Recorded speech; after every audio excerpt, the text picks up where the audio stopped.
Maphaahl is a gamer who just lost his max-level character during a huge war event he organized, but all of his friends had a lot of fun, so he has no regrets.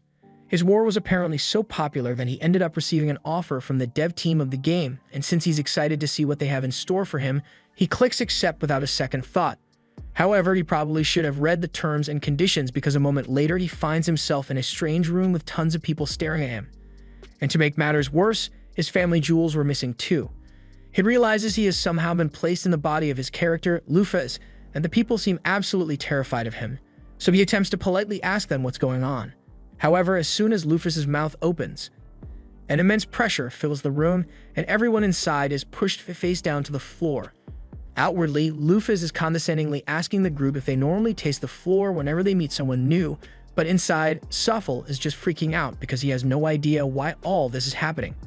Just then, he remembers that Lufas has an intimidation skill that's probably causing all of this, so he tries to calm down and turn it off, but it takes a few minutes for him to figure it out, so the people have been stuck to the ground for a while.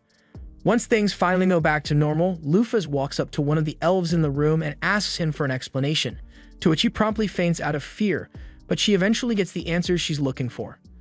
Long story short, 200 years have passed since she was sealed away and the demon lord is still alive, so in order to defeat him, the kingdom attempted to summon another hero, which is how Lufas ended up here. This means Maphaahl really was sucked into the game, and he's honestly really excited about it, but he realizes it must be terrifying to be in his presence while he possesses Lufas' body, so he should probably leave soon before he gives someone a heart attack. Just then, Lufas speaks up, and she tells everyone that she understands their concern regarding her presence since she kind of nearly took over the world at one point, but she assures them that her conquering days are over, so they don't have to worry. Although she also has no interest in becoming their new hero, so she says they can just forget about her and summon another one or something because she's not sticking around. The king asks her where she plans to go, so Lufas tells him that she's just going to spend some time appreciating this world for what it is, but she'd be willing to come back if the need arises. Lufas then takes off, and Maphaahl somehow completely understands how Lufas' wings function, so he is able to use them without much issue. Lufas was Maphahl's main when Exgate originally launched, and thanks to the game's novel system, actions taken by gamers were officially added in as lore, so with all the time and money Maphaahl spent getting Lufas to the top of the leaderboards, she is generally recognized as one of the most terrifying characters in this world. He could have stayed at the top of the leaderboards forever if he wanted, but that would have been way too boring, so instead he made a deal with all the game's top players at the time and had everyone split into the light and dark factions so they could have an all-out war. The war in question resulted in Lufas being sealed away in a subspace after her defeat, and while it was a lot of fun for Maphaahl, for this world it was reality, so Lufas is almost universally feared here for what she did. Mind you, the entire time Maphaahl and his friends were enacting their little war, they completely ignored the game's main objective of slaying the demon lord, so Orm is still alive and has been that way since Lufas was sealed, but that's not anywhere near the top of her priority list, so she'll deal with it later. Right now, she just wants to experience the game world that has now become a reality. Lufas' first stop is her old Maphaahl base of operations, and it is truly an impressive sight. Granted, it's a little rough around the edges after 200 years of collecting dust, but it's still amazing to see it in person. Lufas takes a seat on the throne, and Maphaahl starts thinking about all the good times he's had with his friends in this place. He recalls how they have fun chatting about a bunch of nonsense all the time, but that he realizes that those discussions were all in a group chat. So why does he remember it as though he were there in person? Just then, Lufas notices someone approaching, which puts her on edge since the base should be empty, but when she takes a look, it turns out to be a blue-haired girl named Dinah.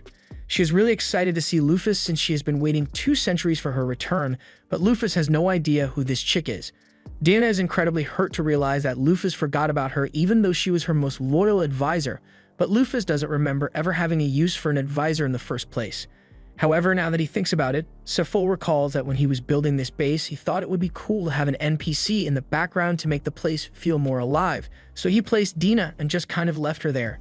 She must have gained consciousness when this world became reality, and Maphaahl feels kind of bad since she was stuck here by herself for 200 years, so Lufas plays along and says there's no way she forget about Dinah. She thanks Dinah for protecting the base while she was gone, and Dinah is incredibly grateful to hear such kind words from Lufas. But putting that aside, with all the time that has passed, Lufas is out of the loop on the current state of the world, so she asks Dinah for a quick history lesson to catch up with modern affairs.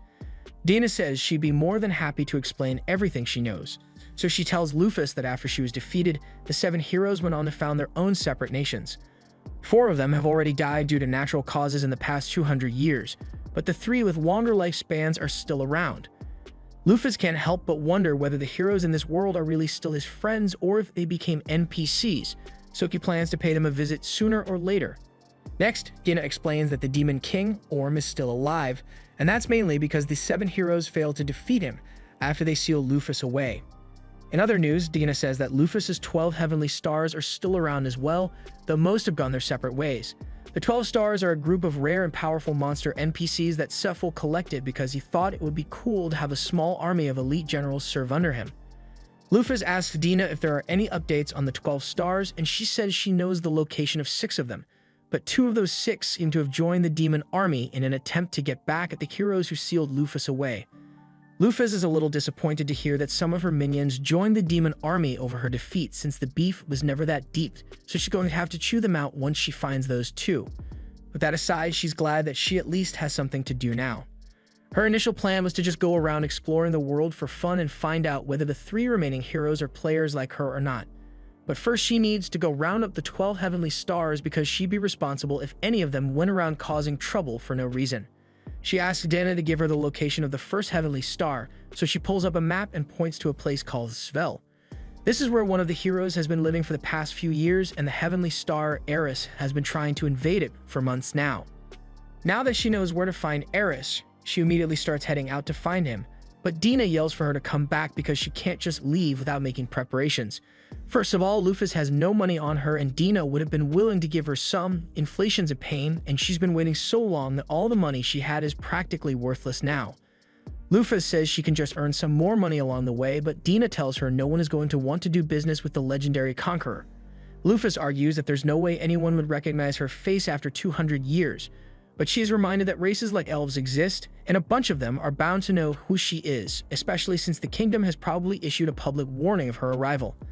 However, if Lufas wants to earn money, then Dina knows of a job she can do that doesn't require a background check: adventuring. To get started, Dina leaves Lufas to the trade city of Ydalir, but she would draw too much attention with her dark wings exposed, so Lufas sticks them in her oversized cloak as a disguise. She hates how uncomfortable it is to walk around like this, but they don't really have much of a choice in this situation, so she'll just have to deal with it for now. Once they arrive at the Adventurers Guild, Lufas mentions that it feels nostalgic to be back in the den of misfits and degenerates since, according to her lore, she was an adventurer before she founded her dark nation. However, she soon realizes how weird it is that she feels a sense of nostalgia from this when it is technically her first time setting foot in the guild. Dina notices that Lufas seems lost in thought, so she asks her if something is wrong, but she just brushes it off and says they should go take a look at the job board. While they are searching the job board, Dina spots a job that pays 3,000 coins, and all they need to do is find a bunch of lost cats. Lufas agrees that it seems like a really good deal, but it'd take ages for them to actually find the cats, and she'd rather not spend a week on a side quest, so they keep looking. Just then, they find a nice hunting job that'll pay them 1,500 coins, and all they need to do is hunt a few orcs, so Lufas thinks it's perfect. Orcs have a 3% chance of dropping their meat upon death, and if you eat their meat, then your max health gets a boost, so she's going to do a little HP farming while they're out there. Later that day, the two arrive at the village where the request was made, and they speak to the village chief, a tired old man who just wants to end things once and for all. He explains that the orcs have been ravaging their village for a long time now, kidnapping their women, killing their men, and destroying everything they've built. He begs the two to get rid of them for the sake of this village, and Dina cheerfully assures him that he doesn't have to worry because Lufas will wipe those orcs out without a doubt, and he is really grateful for their help. With that said, they head out into the forest to track down the orc den, and before long they manage to find it with 2 orcs posted out front as lookouts, so Lufas starts getting ready to attack. Come to think of it, she hasn't actually checked her stat screen since she got here, so she pulls it up, and fortunately, she still has all her max level abilities, so killing the orcs shouldn't be difficult. But she's not sure if she's mentally prepared for it, since killing these things on screen is completely different from killing them in real life. She activates one of her abilities and creates a dozen swords at her side before launching them straight at the orcs, and the resulting mess is absolutely disgusting, but for some reason, Lufas feels oddly calm about it. Moments later, the orc nest is alerted to the presence of an intruder, so they all rush out and surround Lufas within a few moments. They also have a really big orc as their leader, so any normal adventurer would be in trouble, but when they begin their attack to Lufas, they are all so slow that they look like they are barely moving. The difference is so great that she realizes that she probably won't even need to create any more swords to handle them, so she takes off and starts chopping the heads off the orcs at top speed. She's so fast that the orc leader has no idea what's going on. All he sees is the heads of his men flying off their bodies. She then stops and looks at the big guy just to say, "Hey, I just wiped out your entire squad. What are you gonna do about it?" It goes on a rampage trying to smash her into the ground, but it's way out of its league because Lufas is practically a walking calamity and he is just an obstacle in her way. No joke, all she did to the Orc King was slowly fist bump his head, and a second later, a gaping hole was punched through its head. So she's just way too strong. After Lufas is done with her massacre, Dina begins harvesting some of the orc corpses, and she is delighted to find out that this one still has its tenderloin intact. According to Dina, the vitality of an orc is stored in their tenderloin, and if it is undamaged, eating it transfers that vitality to the user. She offers to prepare some for Lufas once they get back, so she creates a bunch of portals and stores the corpses away. Lufas had no idea that Dina had ability like this, but having teleportation will definitely come in handy eventually. But for now, it's time for them to rescue all the people who were kidnapped by the orcs. To Dina's surprise, after getting all the women out, she finds out that they all seem to be in perfect health. Lufas doesn't think it's all that strange since in the game's lore, orcs are actually really nice to ladies. They're just really ugly and have incredibly low charisma stats, so they don't even bother trying to riz anyone up and skip straight to kidnapping. Dina is shocked to hear this since she can't imagine such hideous monsters being gentlemen, but regardless of how they treated their captives, it doesn't change the fact that they still kidnapped the women in the first place. So Lufas creates a giant rock fist and smashes the cave to make sure there are no survivors. Dina asks Lufas if she would like her to erase the memories of the girls, since she would want them to have to recall the ugly faces of the orcs that kidnapped them. But Lufas' genuine reaction is, "Why did you just casually suggest memory wiping like it's a normal thing to do?" She asks Dina if it's really possible for her to wipe someone's memories, and she responds saying it's really easy. In fact, if she wanted, she could manipulate and overwrite a person's personality, but aside from how creepy it is that Dina is just able to do that on a whim, Lufas doesn't think it's necessary to alter anyone's memories over an incident like this. They just need to get the girls back to their village safely, so Lufas summons a golem and has it carry everyone on the journey back. Things turned out really well for this mission, but Lufas can't help but wonder why no one else accepted it before they came along. Dina explains that it's because there was no incentive to take the risk, but that makes no sense to her since the orc tenderloin vitality alone would have been more than enough reason to take on the challenge. However, Dina informs Lufas that most people wouldn't take on the risk because, to put it simply, the warriors of this era suck. For instance, Dina says the nation that summoned Lufas is called the Sword Kingdom, and she wants her to guess what level the kingdom's strongest swordsman is. Since it'd be their strongest fighter, Lufas assumes the dude must be just as strong as she is, but to her utter shock, she is told that the kingdom's best swordsman is only level 120. This makes no sense since she knows for a fact that there were tons of people who reached level 1000 alongside her in the game, but Dina reminds her that those were all people from the previous era, and quite frankly, they were the sweatiest of sweats. Realistically, to attain level 1000, one would need to fight constantly, every second of every day, and devote their entire life to getting stronger. And the people of this generation simply can't do that. At least not without dying in the process. Lufas now understands why it'd be difficult for the people of this world to hit the level cap, since to her this was just a game, so it was natural to grind as many levels as possible. But to the people of this world, this is their one and only life, so they wouldn't want to waste it. Lufas and Dina eventually make it back to the village, and the villagers are all so happy to be reunited with one another. The women are all incredibly grateful to Lufas for bringing them home, and Lufas is glad to see them all so happy. But if they knew her true identity, they might not be so cheerful right now. The village chief presents Lufas and Dina with the agreed upon reward, and after checking, Dina confirms that it's all in there, so they are ready to leave. However, before they go, the chief asks Lufas if it is really okay for the village to keep her golem. Lufas says she doesn't really mind leaving it behind, so they should just use it as a guardian to protect the village in case more orcs show up someday. The chief is so touched by Lufas' kindness that he assumes that she must be a messenger of God, but that's nowhere near the truth. Lufas decides it's time to leave, but before she does, the villagers ask her to at least tell them her name so they know what to call their savior. Without thinking, Lufas attempts to reveal her identity, but Dina steps in and gives the villagers a fake identity instead. Lufas is pissed that Dina cut her off like that, but they've been over this already. If anyone were to find out Lufas' true identity, then it'd cause mass panic, and they can't have that. Since they've acquired enough money to cover their travel expenses now, there's nothing stopping them from heading straight for Sval. But Lufas can't be too happy about it since the only reason they are going there is to stop one of her 12 stars, Ares, from continuing to attack it. She also needs to confirm whether the surviving heroes are truly her former companions or not, so her first stop will be to meet with Megrez. As they approach the city, Lufas begins to notice several pretty lights floating all around them, so she asks Dina what they are, and it is explained that those lights are little specks of mana floating around because the land here is so rich. She says it's proof that they are getting close to the nation of Skull, and in fact, Dina can already see it from here. She seems really excited to be here, but Lufas doesn't see what's so great about it since it just looks like a regular water town to her. They head down to the front gate, and there a guard yells out that anyone seeking entry into Skull needs to have their passport ready. Lufas had no idea they would need a passport to get into the city, so she starts worrying that they might not be able to get in. However, Dina isn't concerned at all because she has the perfect skill for this: document forgery. She simply walks up to the guard and presents 2 passports that she created for herself and Lufas, and after checking them, the guard is convinced that they must be real, so he allows the 2 to enter the city. As they walk through the streets, Dina explains to Lufas that the city of Svel was founded by the wise elf Megrez, and it is well known for the wealth of magical knowledge it possesses. This area is also particularly rich in ambient mana, so several mages and scholars come here in hopes of furthering their knowledge of magecraft. Dina asks what their objective in the city is for today, so Lufas tells her that first, she plans to pay Megrez a visit since there are a lot of things she'd like to talk to him about. Dina freaks out upon hearing this because she thinks Lufas intends to storm Megrez's castle, but she assures her that this is just going to be a peaceful visit. After all, Ares has been causing Megrez a lot of unwarranted trouble, so she still needs to apologize to him for that. But before that, Lufas says she'd like to head to a library since there's still a lot about this world's history that she doesn't know. They start asking around for directions to the nearest library until they end up meeting a man named Grants. You can tell that Lufas and Dina must be new in town because practically everyone knows that all the libraries are located in the eastern section, but he's got some free time on his hands, so he offers to lead the way.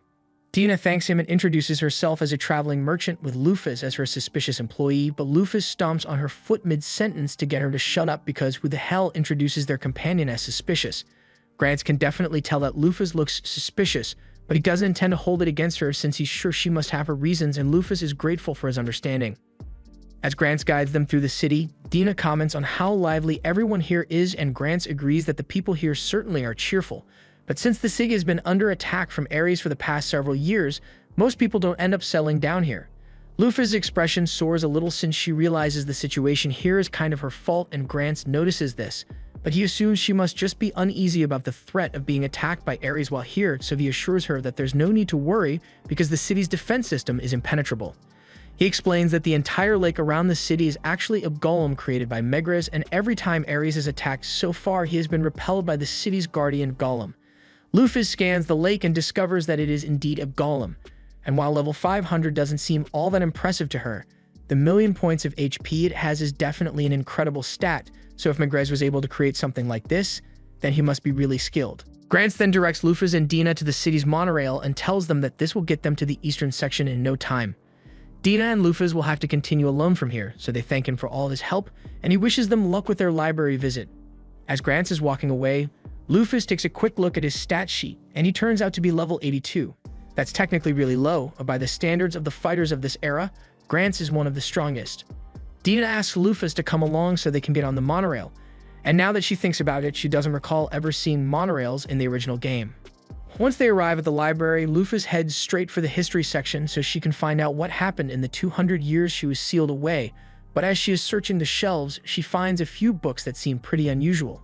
For instance, these 3 talk about how the 7 heroes were idiots for sealing Lufas away, and she thinks it's strange that the library is allowed to have books like this when the city is run by Megrez, one of the 7 heroes. Dina reminds Lufas that Megrez didn't establish a dictatorship or anything, so the people are free to say whatever they want about him. And it's not so much that they dislike the 7 heroes, but rather the people don't actually think Lufas was evil in the first place. While people were certainly terrified of her at the time, over the past 200 years that fear has been forgotten, and some people started to realize that Lufas' rule wasn't actually that bad. According to one of the history books, Lufas was a mysterious Blackwing that showed up out of nowhere and united the world under her rule in the blink of an eye 200 years ago. Though she was strict, she was not a tyrant. So many were actually better off under her rule, but humanity ended up rejecting her reign and sealed her away to take back their autonomy. This by itself wouldn't have been an issue, but the only thing keeping the demons at bay that entire time was the threat of Lufas and her 12 stars. So once she was sealed away, the demon army took advantage of the situation and rose to destroy humanity. Naturally, the heroes tried to stop them, but their power fell short and they ended up being defeated. Since then, a lot of the land belonging to humanity has slowly been taken over by the demons, and now they are on the verge of being wiped out altogether. Lufas starts internally freaking out after hearing that because she had no idea the world was on the verge of destruction. That war she started was just meant to be a fun event between players, but no one warned her that her decision would plunge the world into such a dire situation. The library trip has helped Lufas realize what she needs to do, so she tells Dina that they need to go find Ares immediately. However, moments later, the entire city begins to rock as a massive earthquake shakes the foundation. An alarm is immediately raised, and all mercenaries available are called to the borders to prepare for an imminent attack. Lufas looks at the resulting damage and asks Dina if it is normal for a city like this to experience earthquakes of this magnitude. As far as Dina knows, this almost never happens, so Lufas concludes that this must be a result of one of Ares' skills, and he must be on his way right now to launch a full-scale attack. There's no time to waste, so Lufas creates a glider and tells Dina to get on immediately. As they are flying towards the chaos, Lufas puts some thought into the situation, and none of this makes sense to her. She knows Ares was always such a harmless sheep monster, and that it's not in his character to invade a nation like this repeatedly, so she wonders if this is really just because she was sealed away.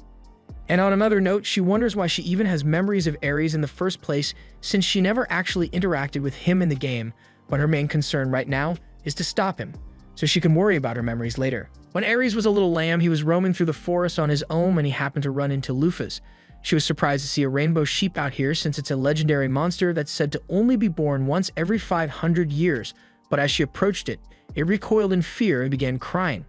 Lufas noticed its tears, and if she had to guess, the sheep had likely been on the run since birth, hiding from both monster and humans alike, since a single thread of its wool is more valuable than gold. She won't deny that he has a good reason to cry, but she asks him what point there is in shedding all those tears. She tells him that if he is upset about his situation, then he had better be ready to strike back against those who would come after him. Otherwise, he had better prepare to live the rest of his life drenched in sorrow.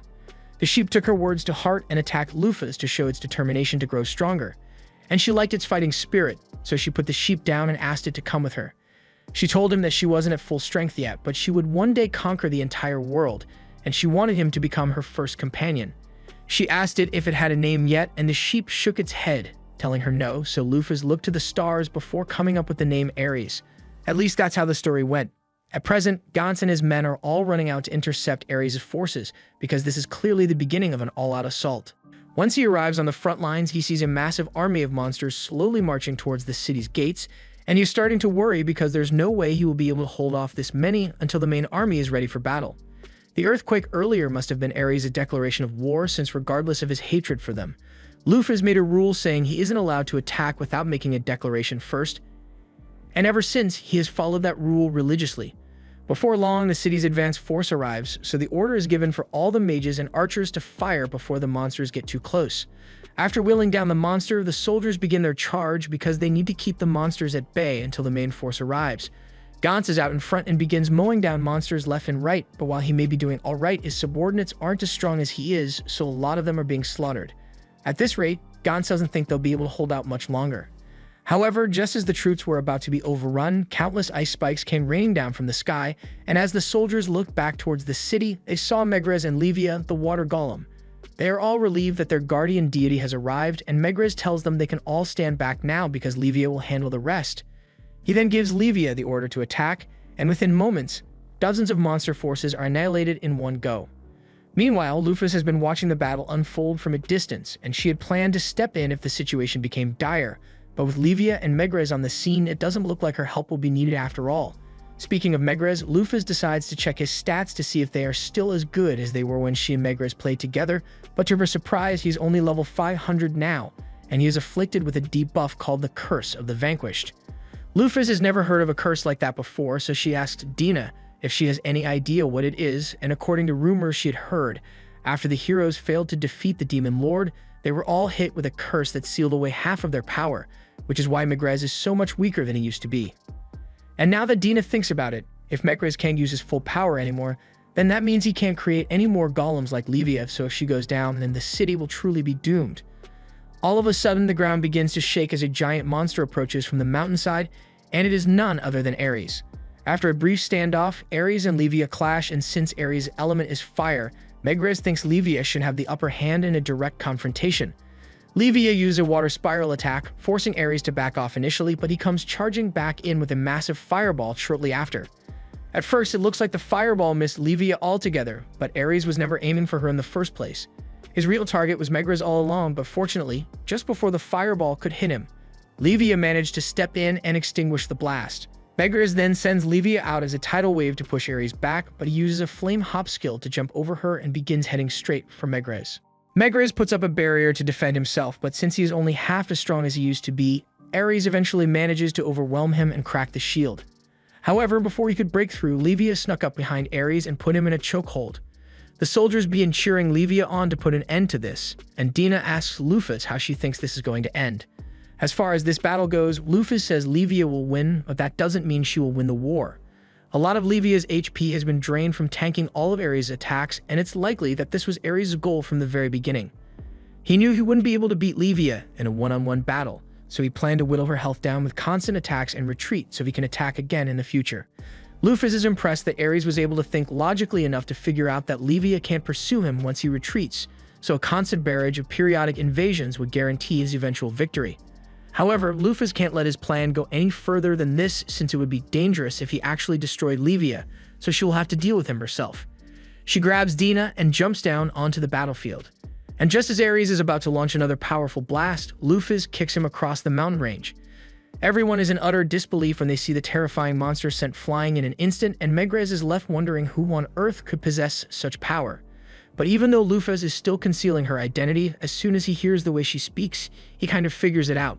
Lufas doesn't want to confirm or deny anything yet, so she tells Megrez that she will handle Ares on her own, and afterwards, she will be back to have a discussion with him.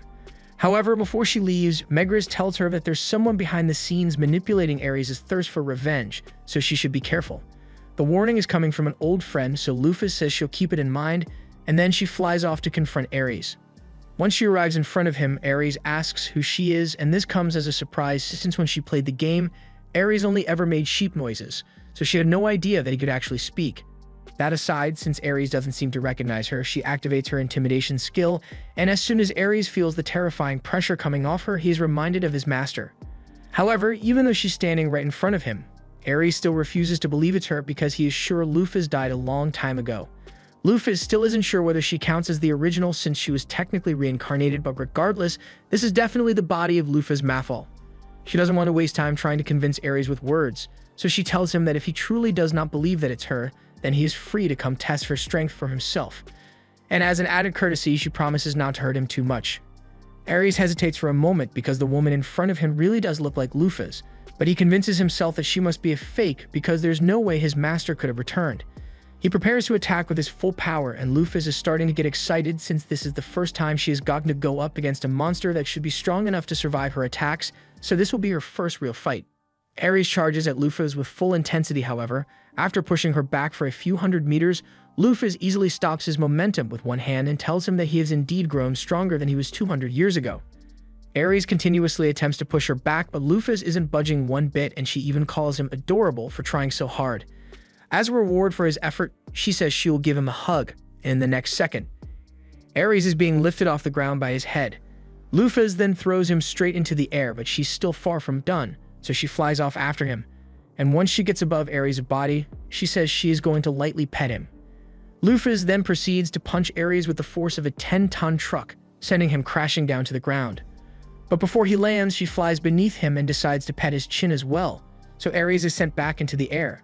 The people watch the spectacle unfold in stunned silence because they've never seen such an overwhelming display of power before. Lufas finally slams Ares into the ground, leaving him looking like Yamcha, but he still isn't done yet.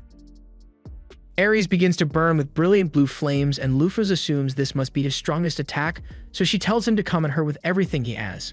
He charges forward with incredible speed, and with a huge smile on her face, Lufas moves forward to intercept him, resulting in a massive explosion that can be seen for miles.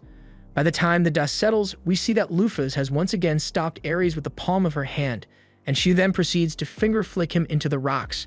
She asks Ares if he still doubts that she is the real Lufas, but all of a sudden he jumps out of the rubble and changes into his human form to apologize to Lufas for his foolish behavior. Lufas is shocked at first because she knew Ares had a human form, but she doesn't remember designing him to be a femboy. But now that he thinks about it, he recalls a group chat where he and his friends decided to give Ares a femboy design as a joke, and he chose to go along with it. 20 minutes later, Ares finally stops crying and apologizing, so Lufas takes a look at his stat screen, and his level is still the same as it was back when Lufas played the game, but his abilities have improved by quite a bit. And that must have been the result of all of Ares' hard work over the past 200 years. She tells Ares that she is on a mission to reclaim her 12 heavenly stars, and he is her first stop, so she won't be taking no for an answer. Ares is glad that Lufas came to get him first, and he agrees to join her on her mission once more, but he does have a few questions first. Like, who is that blue-haired woman back there? Dina can't believe that Ares really doesn't remember her, so she runs up to him, stares him in the eyes, and reminds him that she has been by Lufas' side the entire time. All of a sudden, Ares recalls fuzzy memories of Dina standing next to Lufas' throne, but considering the fact that she has memory-altering powers, I'm starting to get a little suspicious. From what Ares remembers, Dina literally never moved from that spot, so he assumed she was a piece of furniture, but he's surprised to find out that she can talk. Hearing Ares call her a piece of furniture makes Dina really upset, so she goes over to one side and starts sulking over it. Lufas chuckles a little because she also has no idea who Dina was at first, but she's been of great help since Lufas got here, so she asks Ares not to make fun of her too much. Lufas asks Ares why he was trying to invade the city, so he tells her he only did it because he wanted to avenge Lufas after what the humans did to her. After all, if they hadn't sealed her away, humans would have been defeated by now, and the world would be at peace. Lufas understands Ares' feelings and she appreciates the fact that he wanted to avenge her, but she tells him she has no desire for revenge against humanity. But that aside, she recalls what Megares had told her about someone manipulating Ares into launching the attacks, so she asks Ares to tell her who filled his head with thoughts of revenge, because she won't stand for someone deceiving her subordinate. Ares nervously tells her that it was one of the demons, and right now, over on the demon continent, that same demon is getting ready to unleash his army to occupy Svel. He's been patiently waiting for Ares to whittle down Levia's health so he could invade, and he has prepared an army of monsters all over level 80 so he's sure that nothing can stop him. Mars orders his army to head out and slaughter every single human in the city of Svel, but all of a sudden, Lufas crashes down right in front of his castle, taking out every single one of Mars' men in the process. Mars has no idea who Lufas is, but he can tell that she is strong, so he decides to go down to confront her. Mars asks Ares why he suddenly decided to stop attacking Svel when he must still hate the humans for what they have done. Ares admits that he still hasn't forgiven humanity for what they did to Lufas, but he now realizes that destroying them won't make him nor Lufas happy. In fact, the only people who would benefit are demons like Mars, and that's the last thing Lufas would want, so Ares swears to stop Mars here and now. Mars isn't really bothered since he already expected this to happen sooner or later, and now that Ares is no longer useful, he plans to eradicate him. Lufas tells Ares to sit this one out since he is still injured from the beating he got earlier, and Mars is surprised that there is still someone so strong on the side of the humans, but it doesn't matter because as one of the 7 demon generals, he is confident that he can defeat her. He begins charging up his fire and ice powers, going into excruciatingly boring detail about how his technique works. He's doing a whole lot of yapping right now, and Lufas eventually gets sick of it, so she punches him square in the face so hard that he is sent blasting off like he's part of Team Rocket. Now that that's been taken care of, there's nothing left for Lufas to do here, but before they leave, she does have a few questions about the 7 demon generals Mars mentioned a minute ago. Ares is about to start explaining it, but before he could say a word, Dina pops out a portal and says she'll handle the explanation instead. She tells Lufas that the 7 demon generals were formed 8 years ago, and they consist of the strongest subordinates serving under the demon lord. Lufas is shocked to learn that Mars was one of the strongest demons since he couldn't have been more than level 300 at most. Dina goes on to explain that humanity wasn't the only side that weakened dramatically over the past 200 years. While it's true that the heroes were all cursed and have since grown incredibly weak, they took out almost all of the demon lord's truly powerful subordinates, so the only ones left who are on Lufas' level are the demon lord himself and his son. Just then, Ares notices that Lufas didn't actually kill any of the monsters when she landed earlier, so he asks her if she plans to leave them alive, and she confirms this. She doesn't think it's right to kill the monsters since they haven't actually done anything wrong, but Dina asks her if she's sure she wants to spare them, since they might end up hurting people if they are left alone. Lufas already thought of a brilliant solution for this, so she uses her power to subjugate all the monsters in the area and bring them under her control. Dina asks her if she intends to bring all the monsters back with them, but Lufas doesn't want to have to take care of all of these monsters, so instead she issues a command and tells all of them to return to their natural habitats and to avoid attacking humans without a good reason. The monsters all begin to wander off, and now they should be able to live out the rest of their lives in peace. So Lufas is happy and her business here is officially done.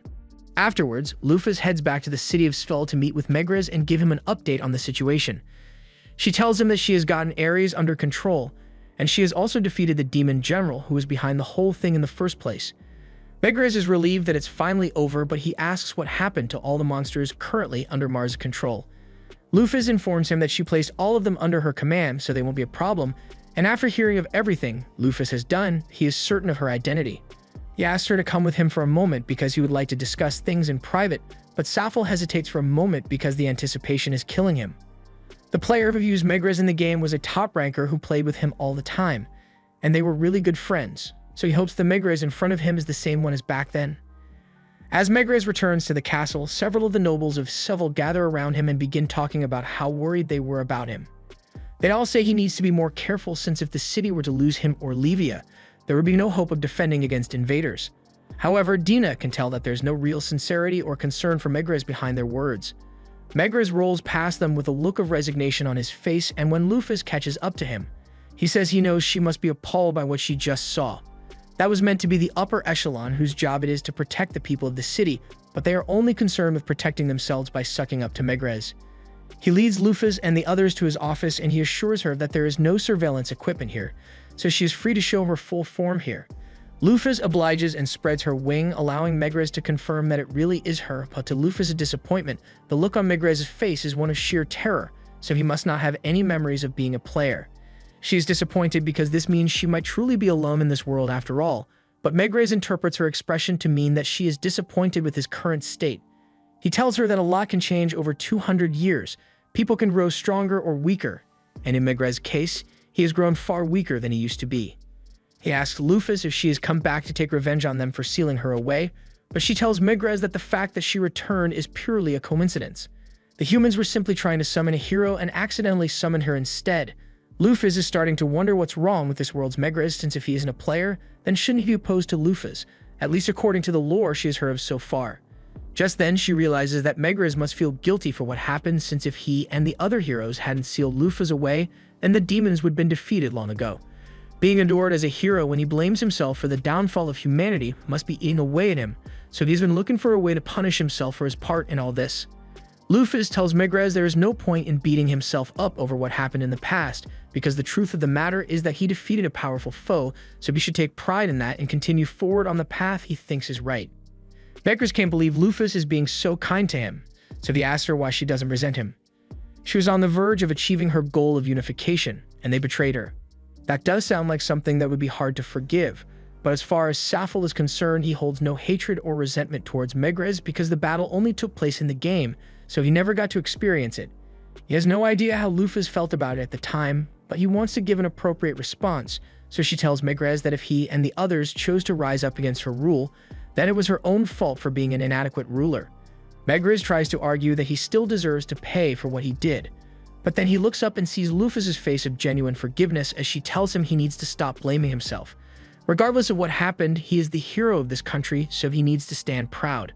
Megrez gets her point, but she could have phrased it better since considering the wheelchair, he won't be doing much standing. Megrez has a lore flashback to the old days when Lufas and Alith were still best friends, and he's reminded of how much fun he used to have back then, so he promises to take Lufas' advice. Afterwards, Lufas uses her magic to restore Livia's lost HP, and Megrez thanks her for the help since in his current state, he wouldn't have been able to do that on his own. Livia then returns to the water, and Lufas apologizes for the trouble Ares caused, but Ares still has a grudge against Megrez, so he says he won't apologize. Megrez asks Lufas what she plans to do now, so she tells him she will continue traveling the continent until she has reclaimed all her 12 stars. And Dina tells Lufas that the next one up on the list is Libra, the guard of the Black-Winged Grave. Lufas asks what the Grave of the Black-Winged is, so Dina explains that after she was sealed, all the people who looked up to her worked together to build the world's largest structure as a memorial to Lufas. And at the very top, all of Lufas' old treasures and loot have been stored, with Libra acting as a guard to protect it from grave robbers. Lufas asks why people would be dumb enough to risk fighting Libra just to rob a grave, So Megrez informs her that people's levels aren't the only thing that has declined. Weapons have also gotten much worse. Many of the legendary weapons that used to exist were lost in the battle against the Demon Lord, so the only ones left are those that sit in Lufas' grave. Humanity has desperately been trying to get its hands on those weapons to help in the fight against the demon army, but thanks to Libra, all attempts have ended in brutal failure. Lufas understands how frustrating it must have been for Megrez, but unlike Ares, it doesn't seem like Libra is actually doing anything wrong. She's just expressing her loyalty by guarding the grave of her master, and Megrez sees Lufas' point, but he does have a request he'd like to make. After Lufas has retrieved Libra and reclaimed her treasures, he asks her to please leave behind anything she doesn't intend to use, since it would be a huge help to him. Lufas says she's fine with that, so she and the others prepare to leave, but before they go, Megrez says he has something to give her. He may be weakened, but he still has a fair bit of powerful magic, so he uses a spell to hide Lufas' wings so she doesn't have to keep covering them with her cloak all the time to keep her identity secret. He also gets her a new outfit, and Lufas is really grateful since this is much easier to move around in. On their way out, Lufas goes to find Gauntz outside the city, and he is a bit confused at first because he doesn't understand why such a pretty lady would be talking to him. But then Lufas takes off her glasses to show him that she's the person he helped earlier today. Gauntz is stunned because he had no idea she was this beautiful this entire time. She tells him she came to say goodbye and to thank him for all his help, so Gauntz wishes her safe travels on her journey, but before she leaves, he has one final question. He's about to ask her if she is the same Lufas from the legends, but he suddenly stops himself and tells her to forget he said anything because there's no way that could be the case. Meanwhile, elsewhere, Mars has just crash-landed in a forest, and while he was flying through the air, he came to the realization that the only person capable of hitting him so hard would be Lufas Maphaahl, but if she's really back, then all his plans will go to waste. Just then, a woman walks up to Mars and she tells him that his role is over, so it's time for him to disappear like the pathetic puppet he is. With a snap of her fingers, Mars is erased from existence. And the one responsible is this woman, who looks an awful lot like Lufas.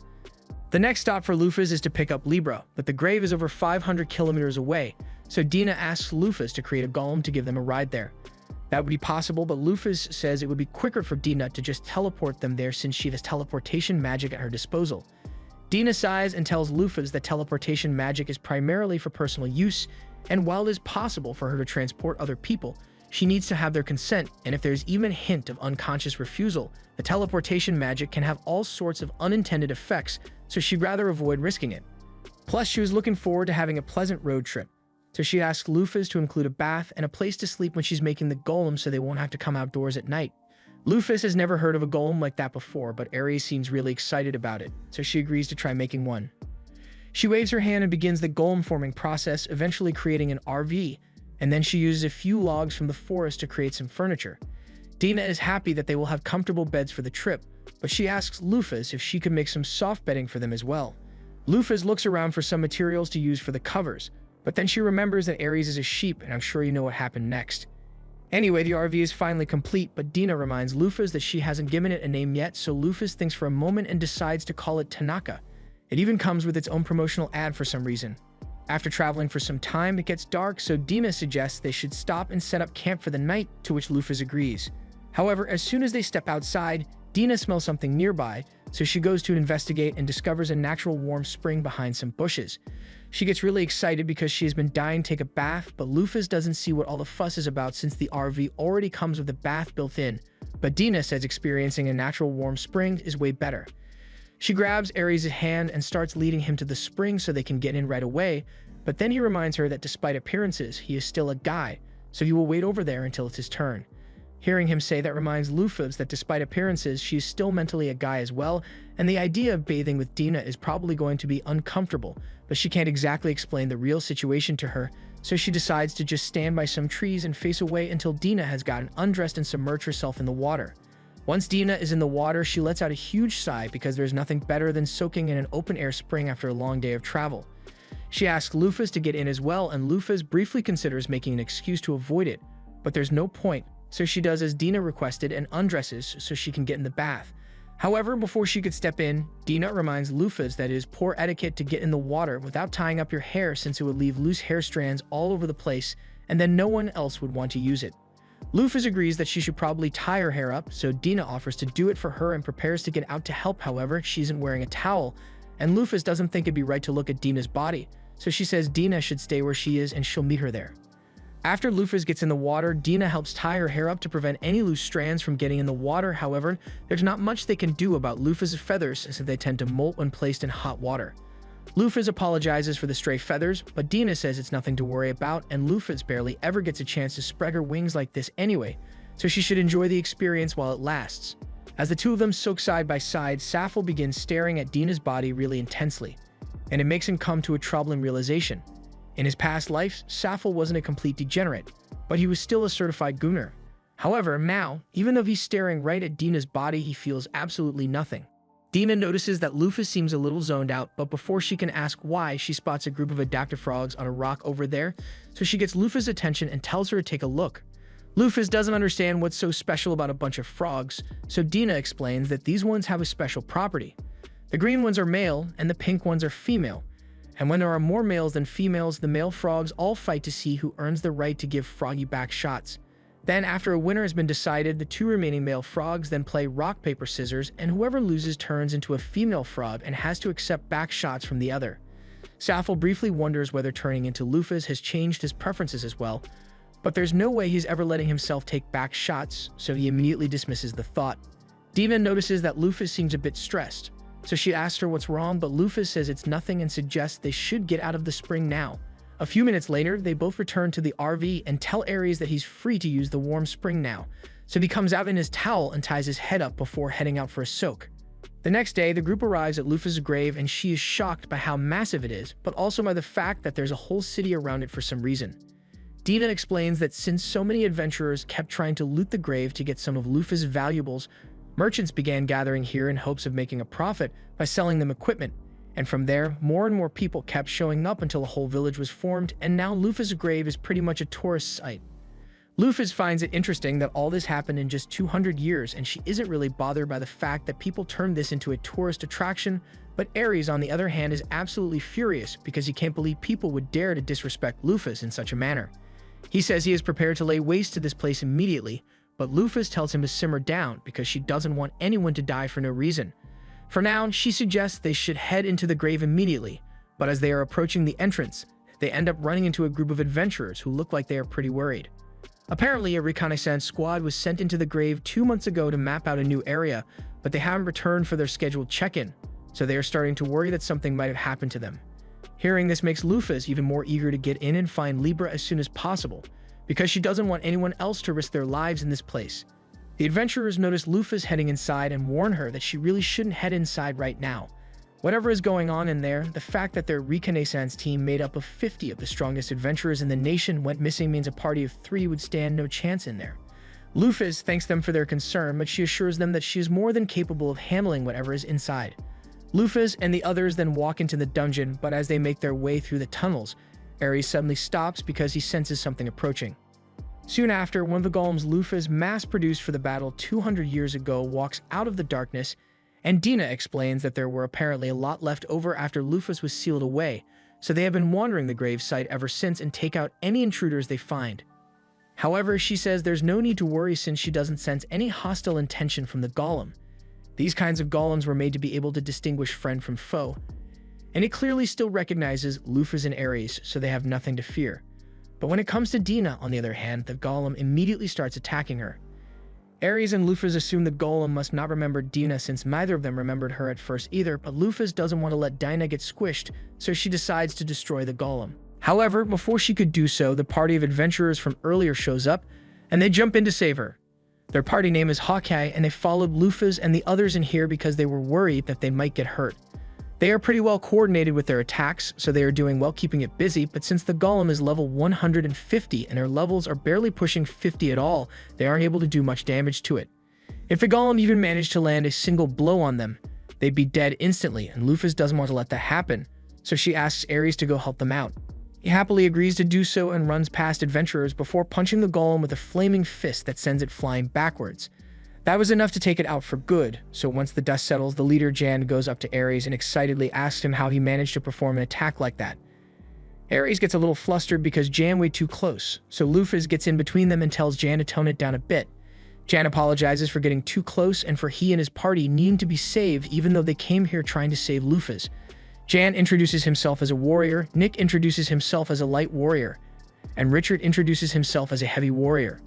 Lufas can't believe how terrible the balance is on their team because everyone on the team is a warrior aside from Shu, who happens to be an archer.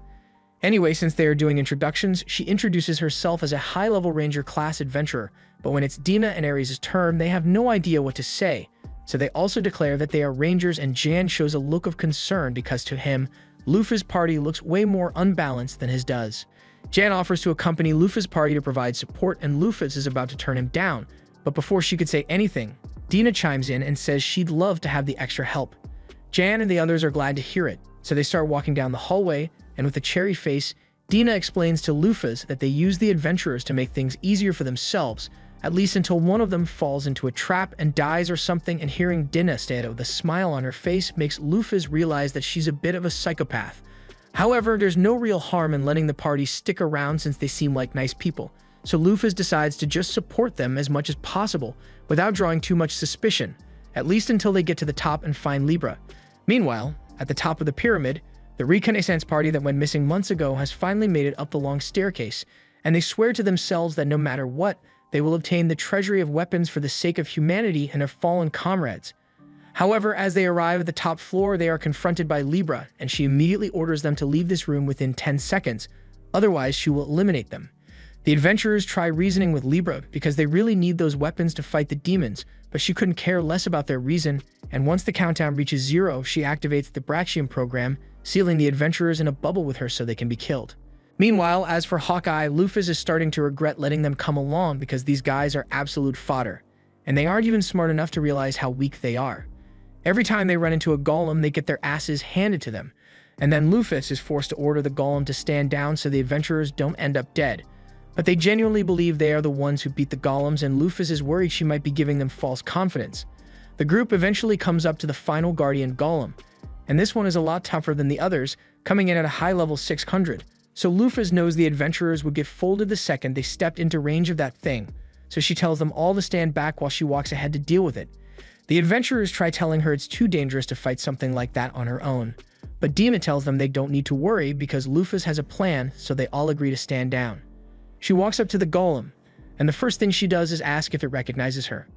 The golem definitely seems to react to Lufas' face, but it still ends up attacking her anyway, so she is forced to defend herself and slices it down the middle in one go. She then begins walking over to the stairs, but as she is leaving, the golem calls out her name and says welcome home. Lufas thanks it for working hard to protect this place for the past 200 years, but its assignment is now over, so it can finally rest, and the golem seems glad to be relieved of its duty, so it powers down for good. After that, she starts heading up the stairs to confront Libra, but the adventurers tell her to stop because they think it's way too risky to face Libra on her own, so they want to go with her. However, Lufas is done babysitting them, so she makes it clear that they'd die almost instantly if Libra chose to attack them, so they wouldn't stand a chance of leaving here alive. The adventurers can't argue with that, but before Lufas leaves, they ask her who she really is. They are well aware that they aren't the brightest bunch, but it doesn't take a genius to figure out that the only reason they've made it this far is because Lufas kept stepping in to save them. And there's also the fact that she was able to destroy one of the golems with a single strike, so there's no way she's really just a ranger. Lufas pauses for a moment, wondering what to say, but then she tells them that she does not intend to answer their questions and heads up without another word. Dina and Ares tell Lufas they will wait down here for her to return since neither of them can handle Libra's Brachium either, so she will be handling this alone.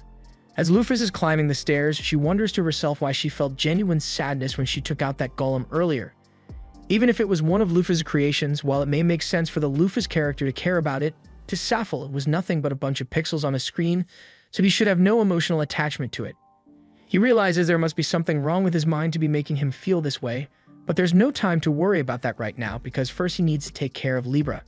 Lufas eventually makes it up the top floor, and there she finds Libra waiting to intercept her as the latest intruder.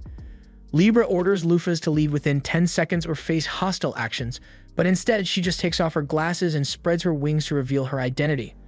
After getting a good look at Lufas, Libra stops the countdown and begins trying to process what she is seeing because she can't believe Lufas is really back. She confirms that the person standing in front of her looks exactly like Lufas and is even a 99% genetic match for Lufas, but she still finds it hard to accept because it should be statistically impossible for Lufas to have survived the battle against the heroes. She begins to short-circuit from the logical inconsistency, and Lufas tries telling her not to think about it too much for the sake of her processors, but Libra is already pretty damaged, so Lufas says she will be approaching to administer repairs now. Upon hearing this, Libra's defense protocol kicks in, and since she hasn't acknowledged Lufas as her master yet, she tells Lufas that if she takes one more step, she will be forced to use force against her. However, Lufas doesn't stop moving as she asks Libra what she's going to do about it. Libra interprets Lufas' sudden movements as hostile action, so her defense system kicks in, activating her brachium and creating a vast airspace for her to fight in. Lufas is caught off guard at first by the sudden change of environment, but when Libra begins firing at her, she snaps out of it. Lufas performs evasive maneuvers to dodge all of Libra's gunfire and missiles, but man, Libra is not making it easy. Lufas eventually finds an opening to strike Libra and interrupt her attack animation, so she starts chasing after her instead. Libra tries to shake Lufas off by using more gunfire, but she counters it by using her wings to blow the bullets back at her, disabling her gun. Libra then attempts to use a wide array of other attacks, but nothing she does comes anywhere close to defeating Lufas, so she eventually disables the domain and activates a different one. Lufas recognizes this as Libra's ultimate attack, a domain expansion that ignores all defensive skills and has a sure hit effect that deals 99,000 damage. The fact that she has been caught in the attack's range should be concerning, but to be honest, Lufas is actually excited because this will be the first bit of significant damage she has taken since she came to this world. As Libra unleashes the violent wave of energy, Lufas feels the pain hit her like a dump truck, but she has more than enough HP to tank the damage, so she continues pushing forward until she is eventually right in front of Libra. Libra then attempts to blast Lufas in the face with a laser, but she ducks out of the way, and before Libra could strike with her sword arm, Lufas grabs it to hold her in place while she casts All Repair. This fixes all the damage Libra has suffered during her years of guarding this grave, and Lufas apologizes for taking so long to come back. With Libra's logic units back in working order, she is able to confirm that the person in front of her is indeed her master, so there is no longer a need for her to guard this grave, and she powers down for a much-needed nap. Lufas is glad that she managed to recover Libra without too much of a hassle, but now she wonders how she is going to explain this to the adventurers without revealing her true identity. She heads back down the stairs and pops her head around the corner to see how things are going, but to her surprise, she only sees Dina and Ares waiting for her. She's confused and asks what happened to the adventurers, so Dina explains that she just implanted some false memories in their heads with her mind manipulation to make them think they are the ones who defeated Libra. Lufas had forgotten that Dina mentioned that she had mind manipulation powers, and now that she has seen it in action, it looks absolutely terrifying. Dina explains that she made them think Libra was severely injured before they arrived, so they were able to overwhelm her and claim victory. This way, no one will ask too many questions, but Lufas thinks this is a little too convenient, so she asks Dina if she had this plan from the moment she agreed to let them join the mission. Dina doesn't deny it, and with a sly smile, she says that was the only reason she was willing to tolerate such hindrances. Lufas gets creeped out by how heartless Dina can be, but she's glad they aren't enemies because she'd be terrifying to deal with. Anyway, since things down here are under control, Dina suggests they should head up to the treasure room and gather all the things they will need. Once they arrive in the vault, they are all amazed by all the shiny treasures in the room, especially Lufas. She can hardly sit still, and she doesn't understand why, but Dina points out that Lufas always loved shiny stuff.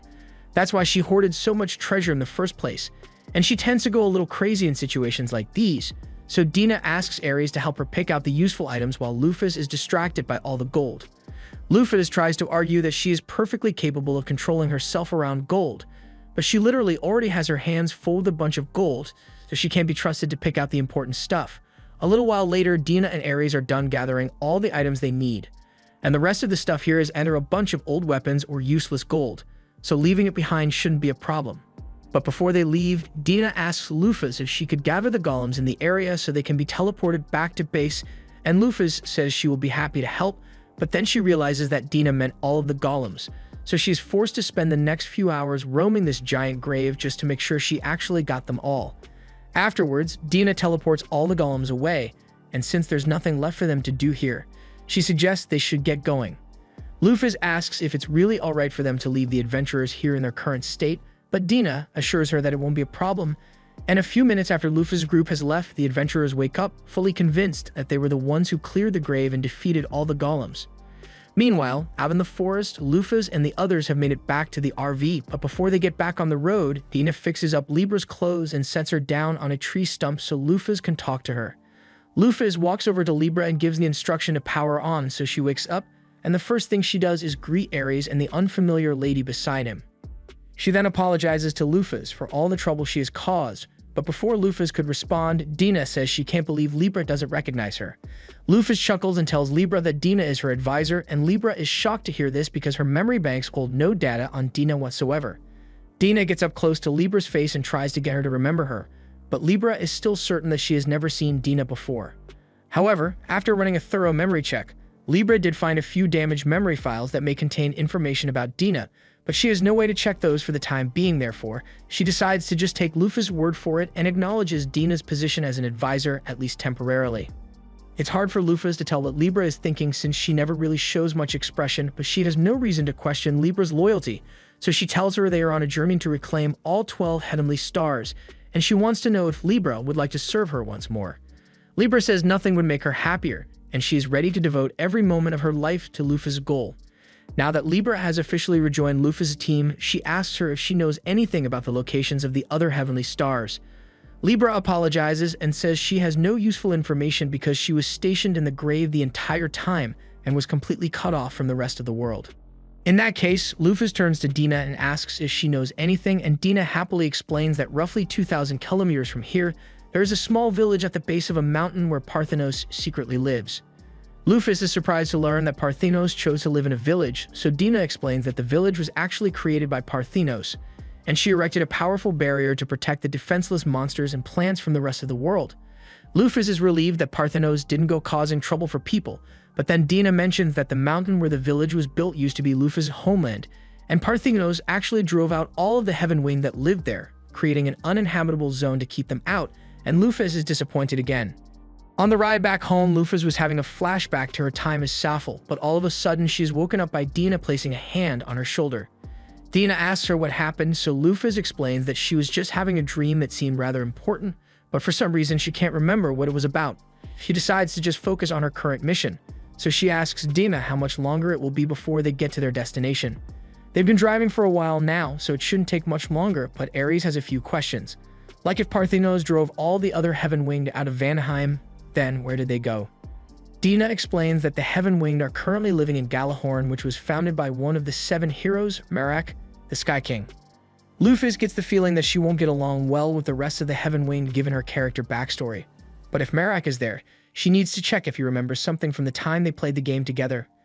By nightfall, the group arrives outside the city of Galahorn, and since all the buildings were constructed around the cliff face, walking around it is bound to be a nightmare. Ares wonders why it is so plainly segregated into black and white sides, so Dina explains that the nation is suffering some civil turmoil and has split itself into 2 factions. Lufas asks what she means by that, so Dina explains that the Heaven Winged who have wings of pure white think they are better than everyone else, and it caused a huge civil uproar among the rest of the people. Lufas asks why Merak hasn't calmed things down already, so Dina explains that Merak is trying to maintain neutrality to stop the fighting on both sides, but he hasn't been able to control them. Ares recalls that the persecution of the Dark Winged was prohibited during Lufas' reign, which Lufas finds odd since she doesn't have any memories of issuing such an order.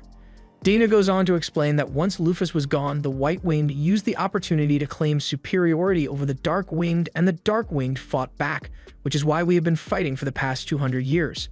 Lufas feels like this was kind of her fault, so she plans to do something about it, but since the average lifespan of a Heaven Winged is over 1,000 years, many of them must have personally met Lufas 200 years ago, so they are bound to recognize her face if she goes into town like this. She decides to cover her face with her cloak to make sure no one recognizes her. When it's finally time to climb up the stairs, they all realize it's going to be a real hassle getting up there since the city was built for people who can fly. Ares really isn't looking forward to all the walking he's going to have to do, but Libra tells him there's no need to worry because she has the perfect solution in mind. She activates her jet mode, and before Lufas can make any objections, she grabs everyone before flying up to the dark side of the city. They all make it there safe and sound, but the sound of a jet engine this late at night woke all the Dark Winged in the neighborhood up, so they all come out to see what the ruckus is about. Lufas yells at Libra for making so much noise this late at night, but Libra doesn't actually care about the feelings of people aside from Lufas, so she sees no problem with what she did. The crowd is still really confused, so Dina introduces herself as a free trader and tells everyone that these are her companions. Lufas then apologizes for the disturbance they caused, and she assures the residents that this won't happen again. The people here seem pretty nice, and one of them happens to own an inn, so he invites Lufas and the others to spend the night if they are still looking for a place to stay. Lufas decides to take him up on his offer since Ares seems to be quite tired, and later that night, she is laying in bed when she has a terrible nightmare. It was a flashback into Lufas' backstory where she was being mistreated by her father. Apparently, a bunch of neighborhood kids had been picking on her, but nothing was done about it until she fought back. Now her father was beating the shit out of her and told her to never leave this room again because she was a disgrace to his entire bloodline, all because she was born with dark wings. Her father then immediately went back inside to laugh with all his rich white-winged friends while his daughter was left alone in the dark shed with no food to eat. She hated how unfair her life was, but there was at least one person who still cared for Lufas. Later that night, Lufas' mother snuck out to the shed to check on Lufas and bring her some food. Even if it's not much, Lufas was really grateful to at least have something to eat, and her mother felt terrible about the conditions Lufas was being forced to live in, but there was nothing she could do about it, especially with how sickly she had become. Lufas hugged her mother, told her everything was going to be alright, and warned her that if she didn't get back inside soon, her father was going to notice. Lufas offered to walk her back inside to make sure she got there safely, but on the way she encountered her father, who was appalled that his wife had let Lufas out of the shed. He orders her to leave Lufas and come over to him at once, but Lufas knows that that just means he intends to punish her mother, so she stands in front to protect her. However, at this point, Lufas was still too weak to protect anything, so he punched her to the ground and then dragged his wife away, leaving her in the cold rain to wonder why she is always treated this way just because her wings are a different color. She came to the realization that the world is an unfair place, and the goddess of creation wasn't coming to save her anytime soon, so she was going to have to save herself. She ran away from home and vowed that no matter what it takes, she would become stronger and put an end to all the suffering in this miserable world. Just then, Lufas jolts awake and Libra comes to her side to see if she is alright since her heart rate seems to have spiked. Lufas tells her she just had a dream of the past, but it is nothing to be concerned about, so Libra takes her word for it and goes back into sleep mode. However, while she may have said there was no need to be worried, Maphaahl is actually really worried because he doesn't remember writing that kind of backstory when he created Lufas' character. This, along with the random memories and emotions that have been flowing into him since he arrived, must have been the memories of the original Lufas, and that means this world has real events that exist outside what he created in the game. But if that's the case, then with his soul occupying Lufas' body, he wonders what happened to the soul of the real Lufas. Meanwhile, over in the Demon Lord's castle, the 7 demon luminaries are gathered for a meeting, but they notice that Mars is missing, so they all assume he must have died. They aren't too surprised by it since he was the weakest of the luminaries after all, but they wonder whether Megrez was the one who took him down, or if Ares turned on him. It would be really embarrassing if Mars somehow lost to Ares, but all of a sudden, the luminary Venus walks in and tells everyone that she knows what happened to Mars. Everyone turns to look at her, and they all ask what she's been up to lately because none of them have seen her for a while, so she tells them she's been following the person who killed Mars. They are all surprised to hear this and ask Venus if she knows who the person is, but she says she couldn't get too close without risking her life. But while she didn't get a good look at the person's face, she does recall that they had beautiful black wings. As soon as the other luminaries hear this, the first person they think of is Lufas, but it shouldn't be possible for her to be around since they all know for a fact that she was killed by those human heroes 2 centuries ago. They don't think Venus is lying, but if Lufas really is back, then demonkind is in real danger because even the Demon Lord was scared of facing her alone. The luminaries ask Venus if she knows where Lufas currently is, so she informs them that she recalls seeing Lufas heading towards Gjallarhorn.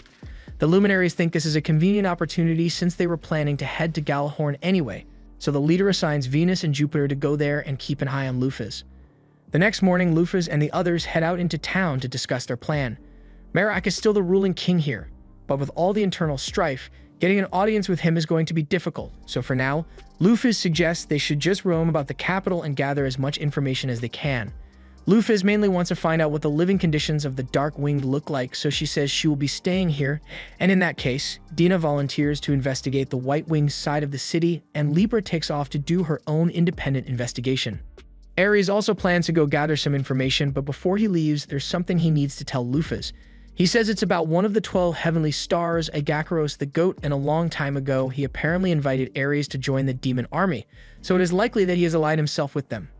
Lufas thanks Ares for telling her, and she says she will go retrieve Agacaros next on the list, but for now, she's going to take a look around the city. She spends the next few hours strolling through the city, and things honestly don't seem that bad around here. But then she comes across a giant black temple. She is curious as to why the people would build a black temple for the goddess of creation, but as she steps inside, she finds a giant statue of herself. Just then, the temple's caretaker approaches, and he can see how confused she is, so he asks if she's new in town. Lufas tells him she's just surprised that the people here would build a statue in honor of the world's biggest tyrant. The caretaker is a little offended that someone would refer to Lufas as a tyrant, but he does understand why some people think that. The rest of the world may see history differently, but to the Dark-Winged, Lufas was and always will be their savior. Lufas is intrigued, so she asks him to explain more about it, and he goes on to talk about how dark-winged beings like himself used to face constant discrimination from those with white wings, and they were forced to live miserable lives in places that amounted to slums. They spent every day living in fear and lurking in the shadows, but Lufas was different. While the rest of them were cowering in fear, she used her strength to prove that she was worthy of respect and recognition. Then she conquered the Heaven-Winged nation and prohibited discrimination altogether, allowing the Dark-Winged to live with dignity for the first time in their lives. That's why they all worship her to this day. Lufas asks if they have forgotten that it was Parthinos, one of Lufas's subordinates, who drove them out of their homeland. And the man does recall that event, but he believes it was the punishment he and the other Heaven-Winged deserved for committing the grave sin of betraying Lufas after everything she had done for them. In fact, they see it as mercy from Parthinos that they weren't all killed on the spot, but if that's how the Dark-Winged feel, Lufas asks what they think of their king Merak.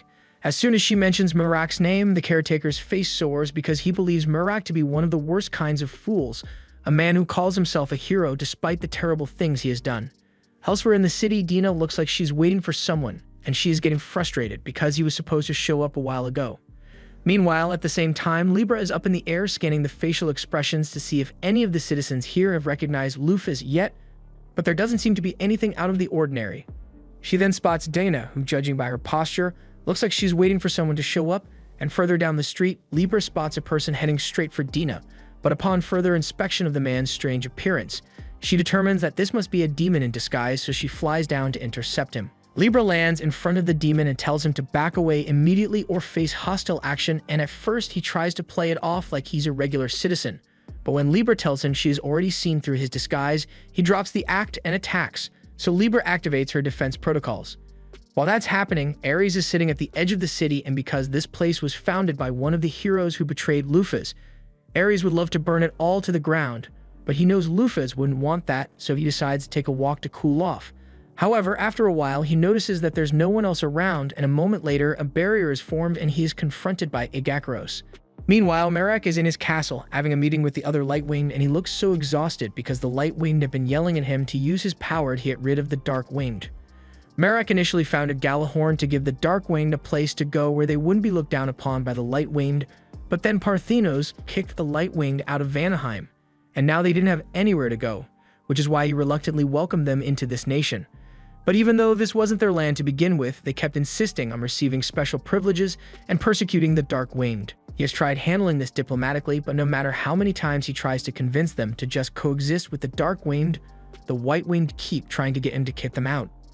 Merak has no idea how to solve this problem, and he doesn't think he is fit to be the king of this nation because he is nowhere near as good a ruler as Lufas was. He was born with everything he needed for success practically handed to him, but Lufas had to fight and struggle to become such a great person, so compared to her, he thinks of himself as an incompetent fool. Meanwhile, Lufas is outside the White-Winged section, and she knows that the quickest way to solve the conflict is to convince Merak to take action, but she has no idea how she's going to get in contact with him. Elsewhere in the nation, Libra is engaged in battle against Jupiter, so she transforms her arm into a cannon and launches a blast at him. But before he'd be hit, Jupiter jumps out of the way. Libra tries shooting him with her gun after that, but he protects himself with a shield of wind and then goes in for a counterattack, slicing clean through Libra's gun. After witnessing Jupiter's fighting style, Libra comes to the conclusion that he must be an element user since he is able to manipulate the wind at will and slice clean through metal, and Jupiter confirms it, but knowing his ability won't make much of a difference. At the same time, Exgate is still trying to convince Ares to join the demon army with him so they can destroy the heroes, but Ares turns him down. He understands that Exgate is doing this to get revenge for Lufas, but he tells him that there's no need to continue on that path because Lufas has returned. As soon as Exgate hears that Lufas is back, he freezes because he can hardly believe it, but it would make sense that Lufas was the one who defeated Mars, so it's not impossible. Ares tells Exgate that it's time for him to come back to Lufas' side and serve her once more, but while Exgate still remains loyal to Lufas, he says he can't return to her side yet, because if he doesn't eliminate her enemies first, then they will eventually turn on her once more. That's why Exgate's new goal is to destroy Merak's nation along with the rest of the heroes. And once he's done with that, he's going to destroy the demons as well and offer them up as a sacrifice to Lufas. Ares tries telling him he doesn't need to do all that, but Agokuros is too excited to listen, so he teleports away to begin his plan. After he's gone, Ares thinks about the situation for a second, and honestly, he hates the heroes just as much as Agokuros does, so there's no reason for him to want to stop their destruction. But he knows Lufas wouldn't approve of such action, so he wonders whether he should tell her or not. After all, the Light District of the nation is full of scumbags who persecuted Lufas for the color of her wings, so she would be better off if those people perish anyway. He eventually decides to wait and see how people of the Light District act so he can make his decision, and if they turn out to be the same racist jerks who caused Lufas so much suffering, he will let them face destruction. Meanwhile, in the streets of the Lightwing District, the guy Digna is waiting for still hasn't shown up, and she's starting to get impatient, so she starts looking around, and that's when she notices a man nearby who looks really suspicious. She figures this might be a good way to gather some intel, so she follows him down the street until he eventually enters a dark alley. It turns out that he's one of the Light-Winged who were trying to convince Merak to get rid of the Dark-Winged, and he tells his comrades that Merak refuses to side with them, so they are going to have to take matters into their own hands and get rid of those filthy Dark-Winged, even if it means getting their hands dirty. He also informs everyone that he was told the Dark-Winged are preparing for war, and when they ask how he knows this, he tells them a man named Jupiter told him, and he would never lie to them, so it must be true. The others ask where Jupiter is now, but the man says he doesn't know because Jupiter was supposed to meet with him today, but he apparently never showed up. And the man thinks it has something to do with those wingless people who showed up recently. Dina has been eavesdropping this entire time, and from what she heard, it sounds like this nation is on the verge of a civil war, and she's willing to bet that the Jupiter they refer to is the one fanning the flames. She has no idea why he chose to skip meeting with the Lightwing today, but at least now she has some good intel to share with Lufas. Back with Libra, she is still engaged in battle against Jupiter, and no matter how much wind he uses, he isn't able to budge Libra's solid frame whatsoever. The only reason he has been holding out so far is because he is fast enough to dodge all of Libra's shots, but she's been analyzing his attack pattern this entire time, and once she's done with her calculations, it's going to be a lot harder for him to dodge, so he needs to think of something quickly.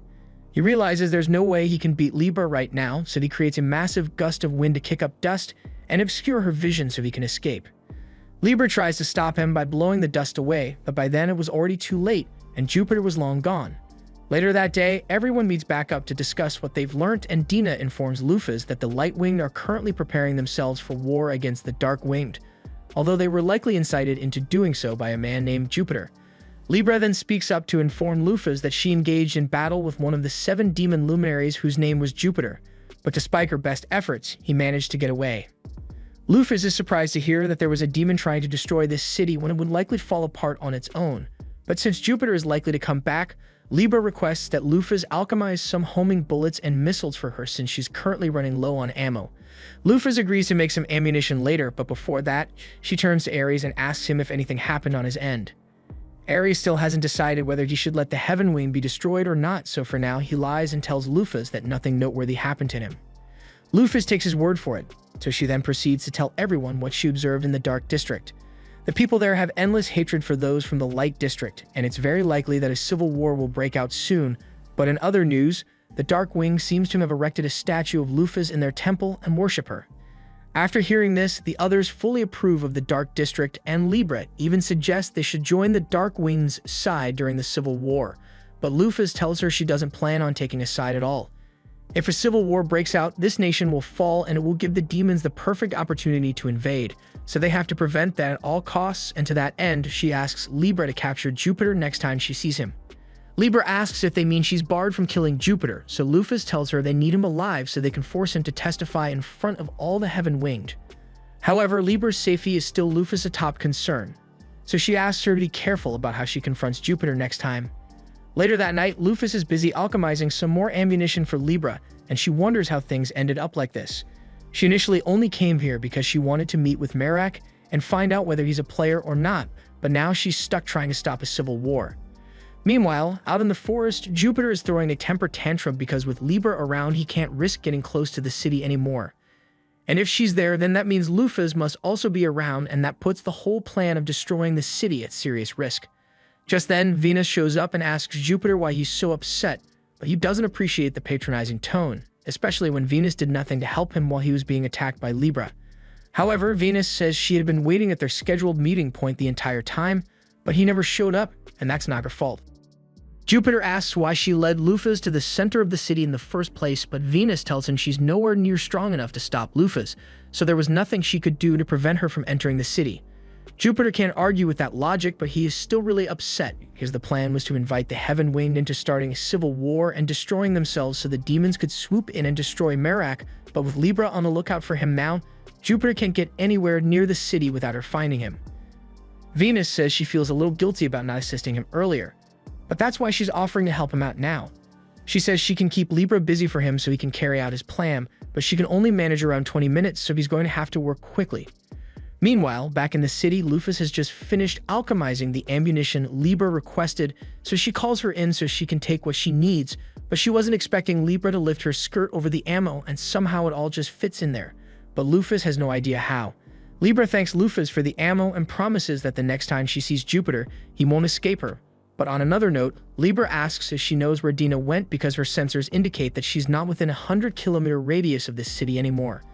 Lufas tells Libra she doesn't need to worry about that because Dina is simply able to use teleportation magic to go wherever she wants, so she should be back any moment now. However, Libra has a few questions about that because she wonders if the teleportation magic Lufas is referring to is Exgate. As far as Libra knows, there are no other spells in this world that allow teleportation aside from the Exgate spell, and when Lufas tries to put some serious thought into it, her head starts hurting. There was no such thing as teleportation magic 200 years ago, and such a convenient spell never existed in the Exgate online game. In fact, in the game, Exgate was just a term used as part of the setting, so no one could actually learn the spell, but if Dina was able to learn a spell like that and use it at will, what does that make her? Lufas doesn't understand why she's just now realizing this or why she hadn't questioned Dina's origins and capabilities at all till now. She probably should have done this sooner, but she tells Libra that once Dina gets back, they are going to have a little chat with her. A little while later, Dina gets back to the inn, but to her surprise, the room is completely dark and she is suddenly pulled into a chair with a spotlight in her face so she can be interrogated. Dina has both memory manipulation and teleportation magic, as well as a suspicious amount of talent and knowledge for someone who used to be an NPC, so there's no way Lufas would have actually forgotten about her if she were in the original game. First, Lufas asks Dina if her teleportation magic is actually the Exgate spell, and Dina doesn't deny it, which comes as a shock to Lufas though. Now that she thinks about it, Dina has never really tried to hide her abilities, and Lufas does recall that the Exgate spell was used to summon her to this world, so it's not like the spell is impossible to use for normal people.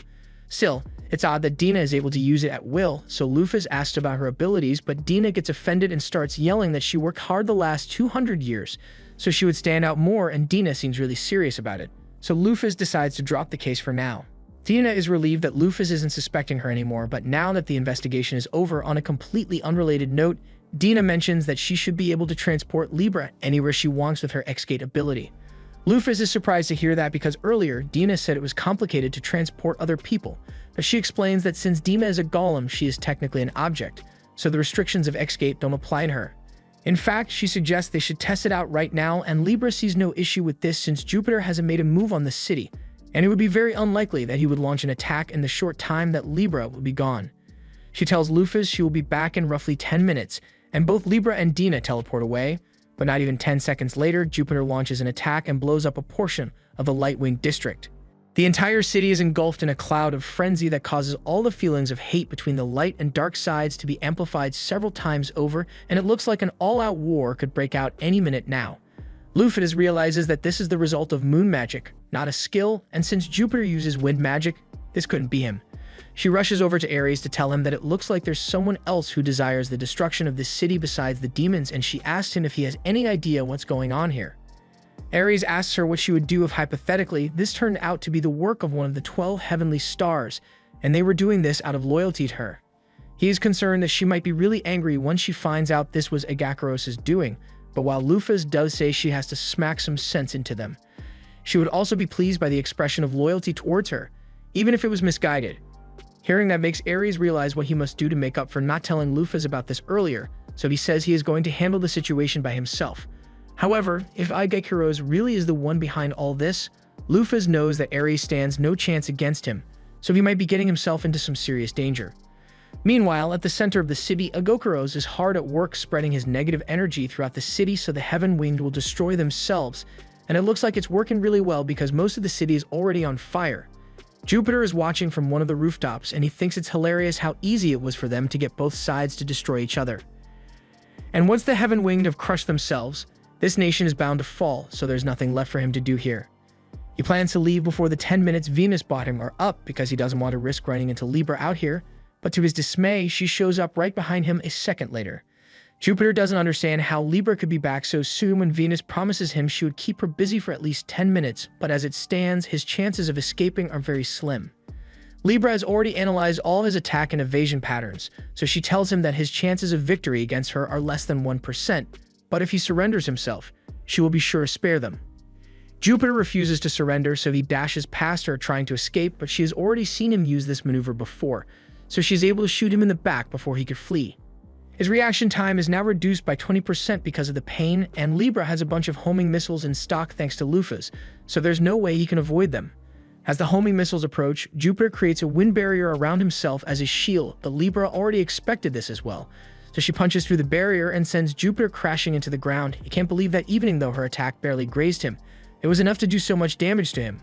And with Libra predicting all his moves, fighting her more would be way too risky, which is why he decides to hide his presence by using wind magic to silence the area around him so she can't track him down. However, a moment later, Libra reaches through and grabs him by the neck, telling him it's pointless to silence high surroundings because she will be able to track him down regardless. Jupiter is really starting to panic now, but he comes up with the idea to hit her palms with wind magic, and that was enough to loosen Libra's grip, so he takes the opportunity to run away as fast as he can. Meanwhile, Ares has just arrived at the center of the city to confront Exgate.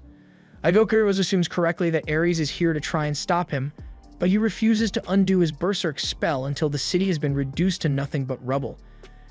And quite frankly, he doesn't think Ares has what it takes to stop him by force in the first place, but Ares isn't backing down. They both unleash their energy, and as Exgate launches a laser at Ares, Ares counters with a flame fist and then creates a wall of fire to defend himself from the subsequent attacks. He knows he is at a disadvantage against Exgate's moveset, but he refuses to give up, and when he sees an opening, he launches himself forward and blasts straight through Exgate's chest. However, it turns out that was actually a duplicate, and the real Exgate has been above this whole time, charging up a spirit bomb, and he sends it straight towards Ares to kill him. But at the last second, Lufas steps in and blocks the blast. She yells at Exgate and calls him a fool because he just tried to genuinely kill Ares just now. But Exgate is barely paying attention to what she is saying because once he realized that the woman in front of him really is Lufas, tears well up in his eyes because he is unbelievably happy to see her again. Lufas was initially planning to give him a good punch when she got here, but now she doesn't feel like that would be warranted anymore. She can tell he was extremely worried about her, and she can understand why he'd want to exact revenge on the Heaven Winged, but she tells him she has no intention of harming Merak or any of the Heaven Winged, so she asks him if he would be willing to undo his berserk spell. Exgate nods in agreement without a second thought, and Lufas is glad to see that he is being so cooperative, so she tells him she is willing to overlook all the trouble he has caused. She tells him that from now on he is to assist her instead of the demons, and Exgate is more than happy to comply, so he turns into his human form and swears his loyalty to Lufas once more.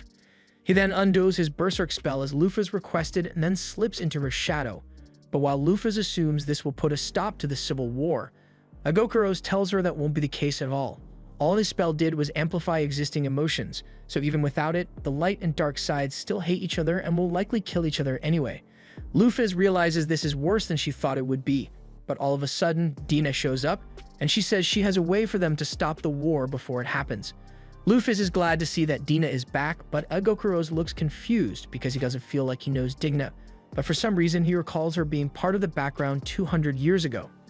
Meanwhile, Jupiter is still running for his life because he doesn't want to be caught by Dina, but no matter where he goes, she always manages to find him, and he's pretty sure she's intentionally trying to scare him now. She keeps telling him that his best option is to surrender because at this location, there are no civilians nearby, so she can activate Braxium at will if she wants to. She gives him 10 seconds to make his decision before she attacks, and Jupiter has completely lost all will to fight, so he begs for forgiveness and surrenders. As for the Heaven Winged, both the light and dark sides have gathered out in the town square, and it looks like war is about to break out any minute now. But before that could happen, Merak shows up and starts urging the people to lay down their weapons because fighting like this is exactly what the demons would want. Lufas is glad she finally gets to see Merak, but she is shocked to find out that one of his wings is gone, so she asks Dina what happened to him. Dina explains that this is one of the effects of the curse of the Demon King, and along with sealing away half of the power of the heroes, it also took away one body part, which is also the reason Immigrants could no longer walk. Lufas thinks it's a terrible fate since Heaven-Winged build their whole identities around flight, but Merak will never be able to fly again. Dina doesn't think Merak's speech is doing much to convince the Heaven-Winged, but Lufas says his presence actually means a lot because if he weren't here, the war wouldn't have broken out by now, but with that said, he won't be able to calm both sides down on his own. Just then, Libra arrives with Jupiter in tow, and she tells Heaven-Winged that they can do whatever they want with Jupiter now. However, that doesn't give them much information to work with, so Dina heads down to give the people the full story. She tells them that the man before them right now is known as Jupiter, and he is one of the 7 luminaries of the Demon King. The Light Wing probably recognized his face since he spoke with them personally multiple times, and while Dina is sure they must all want to destroy each other really badly right now, she asks them to stop and think about who stands to gain the most out of the destruction of this nation, and now that the people think about it, they realize that this was all the work of the demons in the first place, and their anger is turned towards Jupiter. Meanwhile, as Jupiter lies on the ground, he looks up at Dina, and as he sees her smiling at him, he realizes that she looks exactly like Venus, and it all makes sense to him now. It's no wonder she let Libra return earlier than expected because she had planned to take him out from the very beginning. Jupiter refuses to accept such betrayal from someone he thought was a comrade, so he breaks free from his binds and charges at her to get his revenge. But before he could do so, he's impaled through the chest by Dina. He tries to tell Libra to wait because the woman in front of him is actually one of the luminaries, but Libra doesn't want to hear a word he has to say, so she slices his head off with one clean strike.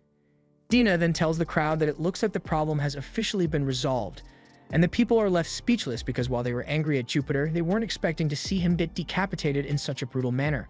Lufas understands why they would be at a loss for words, but speaking of words, she wonders what Jupiter was trying to say about Dina before Libra decapitated him. A little while later, once the crowd disperses, Merak meets with Libra to thank her for her help in capturing Jupiter, and he asks her to accompany him back to the castle so he can properly thank her. But Dina refuses because the only one she will accept orders from is her master, and just then, Merak notices Lufas standing behind him, so he assumes she must be the one that Libra was talking about. He asks her to accompany him to his castle, and Lufas agrees, so they all head to a private room, and once they are alone, Lufas takes off her disguise. Merak is both happy to see Lufas again and crestfallen at the same time, because he regrets what happened in the past, and the fact that he's bringing up the past tells Lufas that he isn't a player like she had hoped. He is someone who has lived in this world since the very beginning, and honestly, he seems like kind of a mess right now. Merak genuinely believes he doesn't have what it takes to be king and that Lufas should have remained their ruler. However, as soon as he says this, a flash of strong emotions comes over Lufas, and even though Maphaahl doesn't have any personal stake in this world, with the narrative he created, he knows Lufas must have had no regrets about her defeat, so hearing Merak call it a mistake would be a slap in the face. She tells Merak to have some pride in himself because for better or worse, he was one of the heroes who defeated her, so this is his nation now, and she won't be offering any advice or helping with anything anymore after this, but she is sure he will be able to handle it on his own. Lufas is a bit embarrassed about her display earlier since she doesn't usually get all heated like that. She asks Libra to delete any photos she might have taken of the moment, but Libra pauses for a moment because she doesn't know what a photo is.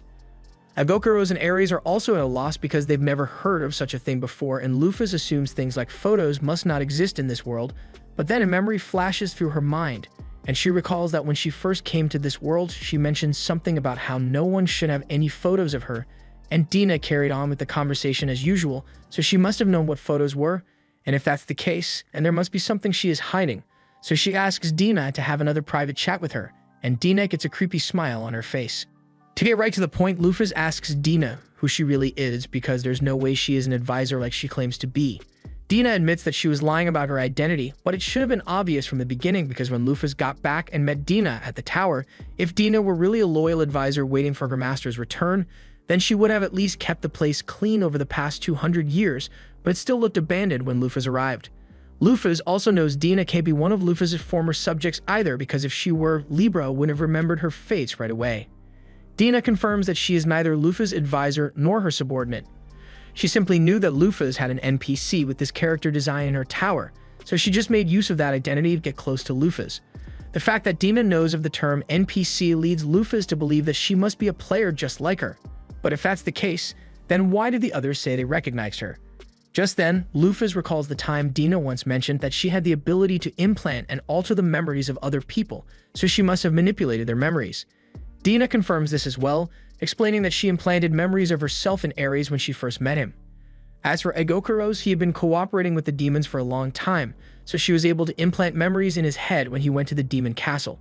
However, with Libra, there wasn't much Dina could do because memory manipulation doesn't work on golems. After all, Libra doesn't have any memory to manipulate, just records, so Dina was really lucky that some of Libra's records were damaged. If Dina was going to such great lengths to implant memories in others, then Lufas worries that there is a good chance Dina manipulated her memories as well, but Dina says she wasn't able to do that. Lufas' will was apparently too strong for her memory manipulation to work, and even if she had tried to implant false memories, it would take a year of constant concentration to make it work. For obvious reasons, Dina couldn't do that, so the only way she could fool Lufas was to take up the position of NPC advisor in her tower. The best she could manage was to slightly nudge Lufas' thoughts to subconsciously keep her from questioning things too much, but she never expected that Lufas would be a player, so that was a miscalculation on her part. Also, to clarify, Dina informs Lufas that she isn't a normal player in the game, she was actually a beta tester. The company apparently hired her to beta test the new half-elf race, which was introduced in an update. And as a perk, she was allowed to view all character data in the game, which is how she knew that Lufas placed an NPC in her tower. That sounds like a complete breach of privacy to Lufas, but that aside, Lufas recalls that Dina mentioned that she manipulated Egokuros' memory while he was at the demon castle, so they must mean she is able to go and come as she pleases. And Dino once again confirms Lufas' theory. Her demon identity is Venus of the Seven Luminaries, and she had planned to continue playing the role of Lufas' advisor a little longer, at least until Lufas and the demons had destroyed each other, but since she has been found out, her only choice is to crush Lufas and turn her into a pawn. Lufas asks if she really thinks she can pull that off when her level is only 300, but Venus laughs and says that's just a fake status screen, and in reality, she's actually level 1000, so she is on par with Lufas in terms of strength. She flies into the air and creates a barrier around Lufas to prevent anyone else from interfering with her battle, and then she fires a laser down at Lufas. Lufas managed to block the blast and remain completely unscathed, so Venus decides to kick things up a notch and rips off Gilgamesh's noble phantasm. Hundreds of blades are sent flying at Lufas, and at first, Lufas is worried, but the DPS of this attack is actually really low, so she's able to blow away all the blades and then creates a few of her own to return the favor. However, before the swords could get to Venus, she opens a portal and sends them right back to Lufas, so Lufas is forced to fly into the air to avoid getting hit. She tries tackling Venus out of the sky, but Venus opens another portal and teleports herself out of the way. She then casts a water spell that causes vines to grow out of the ground and target Lufas, so to counter, Lufas hits them with a thunderous axe kick. She then starts flying towards Venus again, but Venus tells her it's pointless because she can easily teleport herself away. However, Lufas has already started to catch on to Venus's patterns, so as Venus emerges from a nearby portal, Lufas is already there waiting with her fist raised. Venus reacts quickly and slips the punch, buying her enough time to retaliate with a punch of her own. But even though it's a direct hit, Lufas says attacks like that won't work against her. Venus may be strong, but her class is still a backline mage, so her melee attack stats are no match for Lufas' HP. Lufas, on the other hand, excels at physical attacks, so she open palm strikes Venus, sending her crashing into the ground. Lufas asks Dina to give it up already because there's no way she can win. Technically, it's not impossible for a backline mage to be a frontliner, but it would require several countermeasures to be put in place, and Dina never even attempted to use any such countermeasures, so it could only mean one thing. While Dina was indeed a beta tester, she only ever tested the balance of abilities and never went deep into the actual gameplay. After all, there's no reason for a tester to keep playing after they've gotten their character up to max level, so in other words, Dina doesn't know what it means to be a hardcore sweat in these games, and that means Lufas is leagues ahead of her in skill. That said, Lufas asks her to please stop fighting because there's no reason to go on like this. Dina asks if this means Lufas is willing to forgive her despite all the deception. And while it's true that Dina deceived Lufas, she has also been of great help on their journey, so Lufas doesn't plan to hold a grudge over that, but she'd still like an explanation as to why Dina chose such a roundabout method if her goal was ultimately to destroy the demons. Dina remains silent for a moment, and when she finally speaks up, she tells Lufas she hasn't lost yet. She still has one technique up her sleeve, and the only way she will admit defeat is if Lufas can somehow survive this next attack. Dina then rips off Pain's move, summoning a giant meteor aimed right at Lufas, and then she teleports herself outside the impact radius to leave Lufas to deal with it alone. Lufas could probably just fly away to avoid getting hit, but with the size of that thing, it would definitely destroy Galahorn on impact as well, so she has no choice but to face it head-on. She flies straight up at the meteor, and despite the crazy situation, Lufas feels no fear because she knows she can pull this off. She activates her Iron Kick skill, and to make sure she completely shatters the meteor, she adds a weak point strike and puts all of her power into it, practically disintegrating it in an instant. From the perspective of the Heaven-Winged and Galahorn, it probably looked like nothing more than an extravagant fireworks display, and with the crisis averted, Lufas approaches Dina and asks her if she wishes to keep fighting, but Dina admits defeat because if her strongest spell can't damage Lufas, then there's no way she can win. Lufas asks if she's ready to explain why she did all this, and Dina agrees to talk, so she starts explaining that she was a beta tester who came to this world right after Lufas was sealed.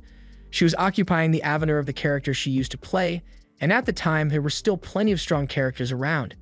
There were large numbers of people over level 500, but level 1000s were limited, and all information about players who weren't written about in the novels were completely gone.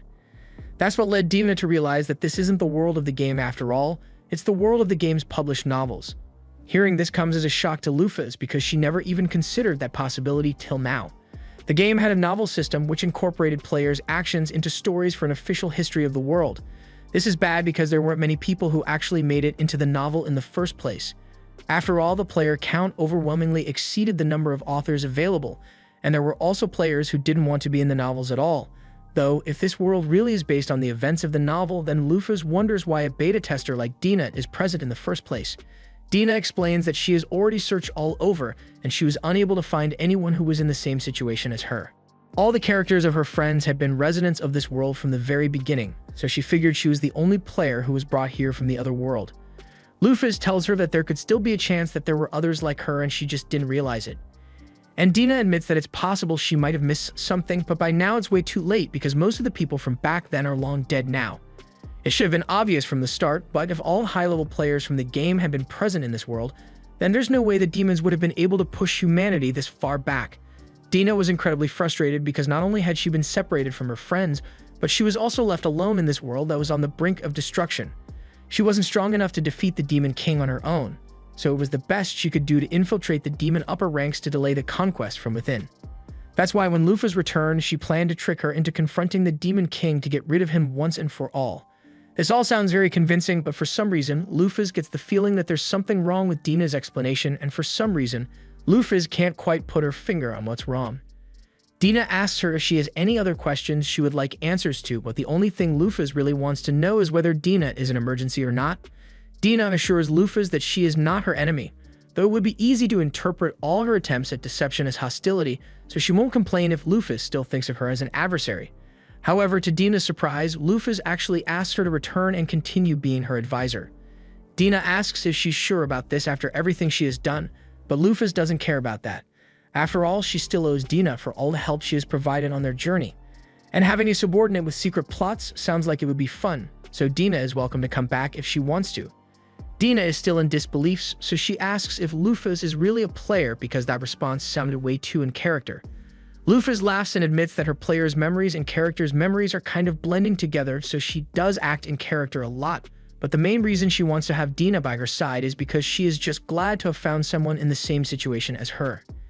Yes, Dina tried to manipulate her into fighting the Demon King, but Lufas was going to do this anyway, so nothing's really changed. Dina is moved by Lufas' acceptance of her, so she agrees to loyally serve as her advisor until she defeats the Demon King. But moments later, Lufas' subordinates show up and they are concerned about that giant meteor they saw earlier, so they ask Lufas what happened.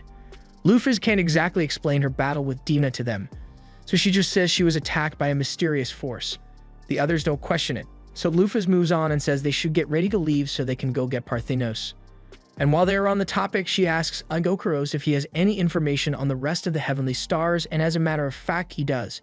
He tells her that Scorpius is also working with the demons right now, and Leon is currently waging war against the vampire princess, Benetnash. That sounds like a lot of trouble waiting to happen, but there is actually one more thing Ungokuros wants to mention. He heard a rumor among the demons that the kingdom had successfully managed to summon a hero. In the castle of Levitine, we see the royal magicians completing the summoning ritual, and in the center of the circle, a boy appears who looks exactly like your average anime MC. Minami was an ordinary high school student on his way to class a few minutes ago, but all of a sudden he started hearing voices asking him for help, and the next thing he knew, he was transported to a room with dozens of people staring at him. They inform him that they are the ones who summoned him here, and they beg for help because they need him to defeat the demons, as well as the conqueror Lufas. Manami has no idea what's going on or who Lufas is supposed to be, and any normal kid would be hesitant to agree to go to war on behalf of a nation who kidnapped him against his will, but Manami has always had a dream of becoming a police officer, and if he wants to stay true to himself, then he can't turn his back on people asking him for help. He agrees to become their hero, but a few weeks go by, and he's starting to realize that being a hero is harder than he thought. He has been training under Frederick, one of the world's greatest swordsmen, and it's not like he doesn't want to put in the effort to learn how to fight, but Frederick refuses to speak English, so Manami has no idea what he's saying. He tries communicating that he is having trouble handling a sword, so he was wondering if there's a different technique he could use, but Frederick suddenly growls at him and Manami immediately shuts up. Just then, the vice captain shows up and translates Frederick's growls to explain to Manami that Frederick is angry because he keeps getting distracted during the training session. And just then, Frederick lunges at a mouse that was hiding in a nearby haystack. Just then, Cross comes running up to Manami and informs him that they have finally finished forming the party that will accompany him on his mission, and Manami is surprised that it is happening so soon, but he follows Cross to meet the king so he can be introduced to his new party. He's informed that his party will consist of Frederick, the vice captain, Cross, and Alfie, the daughter of Gantz, the adventurer Lufas met in Megreza City. They are the best the kingdom has to offer, but in addition, the king's personal covert operatives. Manami is honored to have such skilled companions, but then he hears the king say that it's time for him to head out, and he pauses for a second because he only got here 3 weeks ago, so it seems a little early to ask him to take down the Demon King. Frankly, he doesn't think he's capable enough to save this world, and he still has no idea how strong the Demon Lord or Lufas is. But if the king says he's ready, then he believes he must be ready. Poor kid. However, just as he is about to begin his journey, Manami suddenly spots a dark feather descending from the sky, followed by several more afterwards. Everyone looks up to the sky with sheer terror written across their faces, but Manami is just confused since he's not really sure what's going on here. None of the others even have the courage to speak anymore, so Manami looks up to see what's going on and sees both Lufas and the Demon King, Orm staring each other face to face. Cross begins cowering in fear because he thinks those two have come to destroy the kingdom, but in reality, Lufas and Orm seem way more focused on each other. Earlier, Agokuros informed Lufas that a new hero had been summoned in the kingdom, and she recalls that the hero title is a very special class. So special in fact that most people in the game didn't even know it existed until Alioth discovered it. As a result, his abilities grew so fast that he was able to shoot up to the #1 spot on the game's leaderboards in no time. If the kingdom really summoned another hero, then the hero probably has insane potential, but that doesn't mean he is strong enough to handle himself yet, and if Agokuros knows about the summoning, then that means the demons must also know about it, so they will surely try to take out the hero while he's still weak enough to deal with easily. The others agree with Lufas' analysis, but Dina points out that the country still has the barrier created by Alioth protecting it, so even if the 7 luminaries were to attack, they would be defeated. Lufas asks what Dina means by a barrier, so Dina reminds her of the hero skill, Soul Succession. Lufas remembers the effects of that skill, and it was a real pain in the ass to deal with. It creates an area of effect barrier that significantly buffs allies and debuffs enemies within the area, and the most annoying part of the skill is the fact that the effects last until the combat ends. However, it came at cost. The user would immediately die and be warped back to spawn after activating the ability, though the revival mechanic doesn't really exist in this world, so using that ability must mean permanent death. Apparently, Alioth gave up his life to erect the barrier around the kingdom, and Lufas respects his dedication to protecting his people. She asks if the barrier being there means the kingdom is a safe place for the hero, and her subordinates all confirm this since even Ares and Agokuros would struggle to fight within the barrier, and the same would go for any of the luminaries, so as long as the Demon King himself doesn't show up, there shouldn't be anything to worry about. Hearing that reassures Lufas a little, but she is still concerned about the situation in Leviton, so she tells everyone she's going to head over there for a little bit, and she will be back by tomorrow. Lufas eventually arrived at the kingdom, and she stops outside the barrier to admire how strong it is. There's no way the likes of the 7 luminaries would dare to set foot in here, but there is still someone else who is capable of handling the effects of the barrier, and that's Demon Lord Orm. Back to the present, Lufas and Orm are facing off against one another, and the Demon King says it's a pleasure to finally meet her.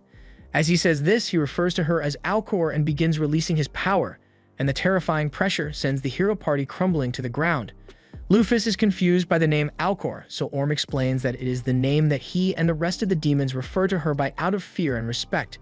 It means the stat that portends death, and she was given the title because all who cross her path end up dead. Lufas is amused and asks the Demon King if he came here to kill the hero because he's scared of him, but Orm laughs and says there are only 2 people whom he fears. One is the omnipotent goddess, and the other is Lufas. That said, the real reason he came today is because he knew Lufas would be here, and he wanted to meet her. He has a confession to make because in the past, he had always avoided confrontation with her because she was the strongest force he had ever seen. But it was only after she had been defeated that he realized that Lufas was the only one acting outside the goddess's scenario, so he never should have let Lufas be defeated. Lufas asks what he means, but Orm tells her that if she wants to know the truth, then she is going to have to prove that she is worthy of it. They both fly up into the air and begin their battle, dealing devastating blows on the scale of natural disasters to one another. The terrain crumbles under the force of their attacks, and Minami is stunned by what he is witnessing, but he is actually taking it a lot better than the others here, because Alfie is having a full-blown panic attack because she can't believe the king expected them to fight those two monsters someday. Lufas and Orm continue trading blows, but Orm manages to catch her leg at one point and spins her around before punching her right in the chest. This knocks the wind out of Lufas, but she is able to counter with a knee to the chin, launching Orm into the air, and then she follows him up until they are above the clouds. She then punches Orm with so much force that the clouds split behind him. But in a crazy turn of events, Orm actually manages to stop her attack with a single hand. He tells her he is impressed since he hasn't felt such strength since his battle of the 7 heroes 200 years ago, and Lufas tries playing it off by telling him he is also a worthy adversary, but internally she's freaking out because Orm just blocked a full power attack like it was nothing, so she stands no chance of beating him. Their short battle has already shaved down 50,000 points of her HP, and she's certain that Orm has way more HP than she does, so continuing to fight would be a mistake. She returns to the ground without another word, and Orm calmly follows her down as well. Meanwhile, on the ground, the hero party is still in shambles after the terrifying battle they just witnessed, and Alfie may need a therapist after this, but Minami still seems to be holding up, so he turns to face Lufas and the Demon King. The Demon King tells Lufas that she has done well so far, but he asks why she hasn't used her full strength yet. Lufas has no idea what he means since she has been going all out, but Orm recalls that 200 years ago, before Lufas was defeated, she had power that was far greater than what she displayed today. Maphaahl is shocked to learn that Lufas was even more terrifying before he possessed her, and seeing the confusion on Lufas' face tells the Demon King all he needs to know. He curses the goddess because she must have laid out countermeasures to make sure Lufas wouldn't be able to oppose her anymore, so it is too early for Orm to fight her because she won't be able to overcome the goddess's scenario like this. Lufas asks what he is talking about, so Orm explains that everything in this world is currently following the goddess's scenario, and that includes the devil folk. If anything, they are just pawns used to make things more exciting for the goddess. For example, the fact that no one has ever stopped to question why demons kill in the first place. Lufas assumed it was because they wanted to expand their territory, but Orm explains that that's only part of the reason. Demons will literally disappear if they do not kill people because that's how they were created by the goddess. And those who disappear have their essence spread throughout the world to create mana. This means that if demons didn't exist, then there would be no magic in the world, but at the same time, because they exist, the world is stuck in a cycle of fruitless killing. This is all exactly how the goddess planned it to be, and she left Orm in charge of managing the demons to make sure they don't get out of hand. Lufas had no idea about any of this, but all of a sudden Cross speaks up and demands answers because what the Demon King just said insinuates that the goddess of mercy, Alovinus, is toying with the world, and he can't believe that. Orm confirms that it is true, though he doesn't see the point in telling the truth to someone who is still under the goddess's scenario, and tears begin to well up in Cross's eyes because he devoted his entire life to serving the goddess for nothing. Orm goes on to point out that the very fact that the heroes chose to betray Lufas is a sign of the goddess's negative influence. They could have easily waited until she has defeated all the demons to take her out, but instead they chose to kill her before the final battle, which was a stupidly unnatural decision. Lufas agrees with Orm's point, especially since all the remaining heroes seem to regret their actions now, and he explains that the reason the goddess turned them against her is because she was the most likely to reach the truth before anyone else. However, before Orm could say anything more, Dina opens a portal and attacks him while Libra swoops in to drive Lufas away, telling her that the best option right now is to retreat. Meanwhile, back on the cliff, Orm addresses Dina and tells her that it was an audacious attack. He has erected a sound barrier around them, so he tells her she is free to speak her mind, and he asks her if she knew that Lufas was weakened. Dina smiles and tells him she knew about it, so Orm asks if she was the one responsible, but she tells him the only one strong enough to do something like that would be the omnipotent goddess, Alovinus, and it's not like that's her. After Lufas was dragged away, she and the others are all sitting in the RV while Libra explains that retreating was the only logical course of action because from the way the Demon Lord spoke, he was clearly there for her. Lufas asks how Libra could possibly know what Orm was talking about, so she explains that Dina had been monitoring their conversation the entire time. Just then, Dina shows up and changes the subject, telling Lufas that the demon lord left the kingdom after she was gone, so the hero is still safe. Lufas is glad to hear that, but she still wishes she could have heard the rest of what Orm had to say because it sounded important. She heads out onto the roofs so she can be alone with her thoughts, and she recalls that Orm mentioned that Alovinus was behind all this. There's a lot about this world that Lufas still doesn't know, but she is aware that Alovinus is the goddess of mercy here, and in the online game she represented the developers, so she's likely the reason she was summoned to this world.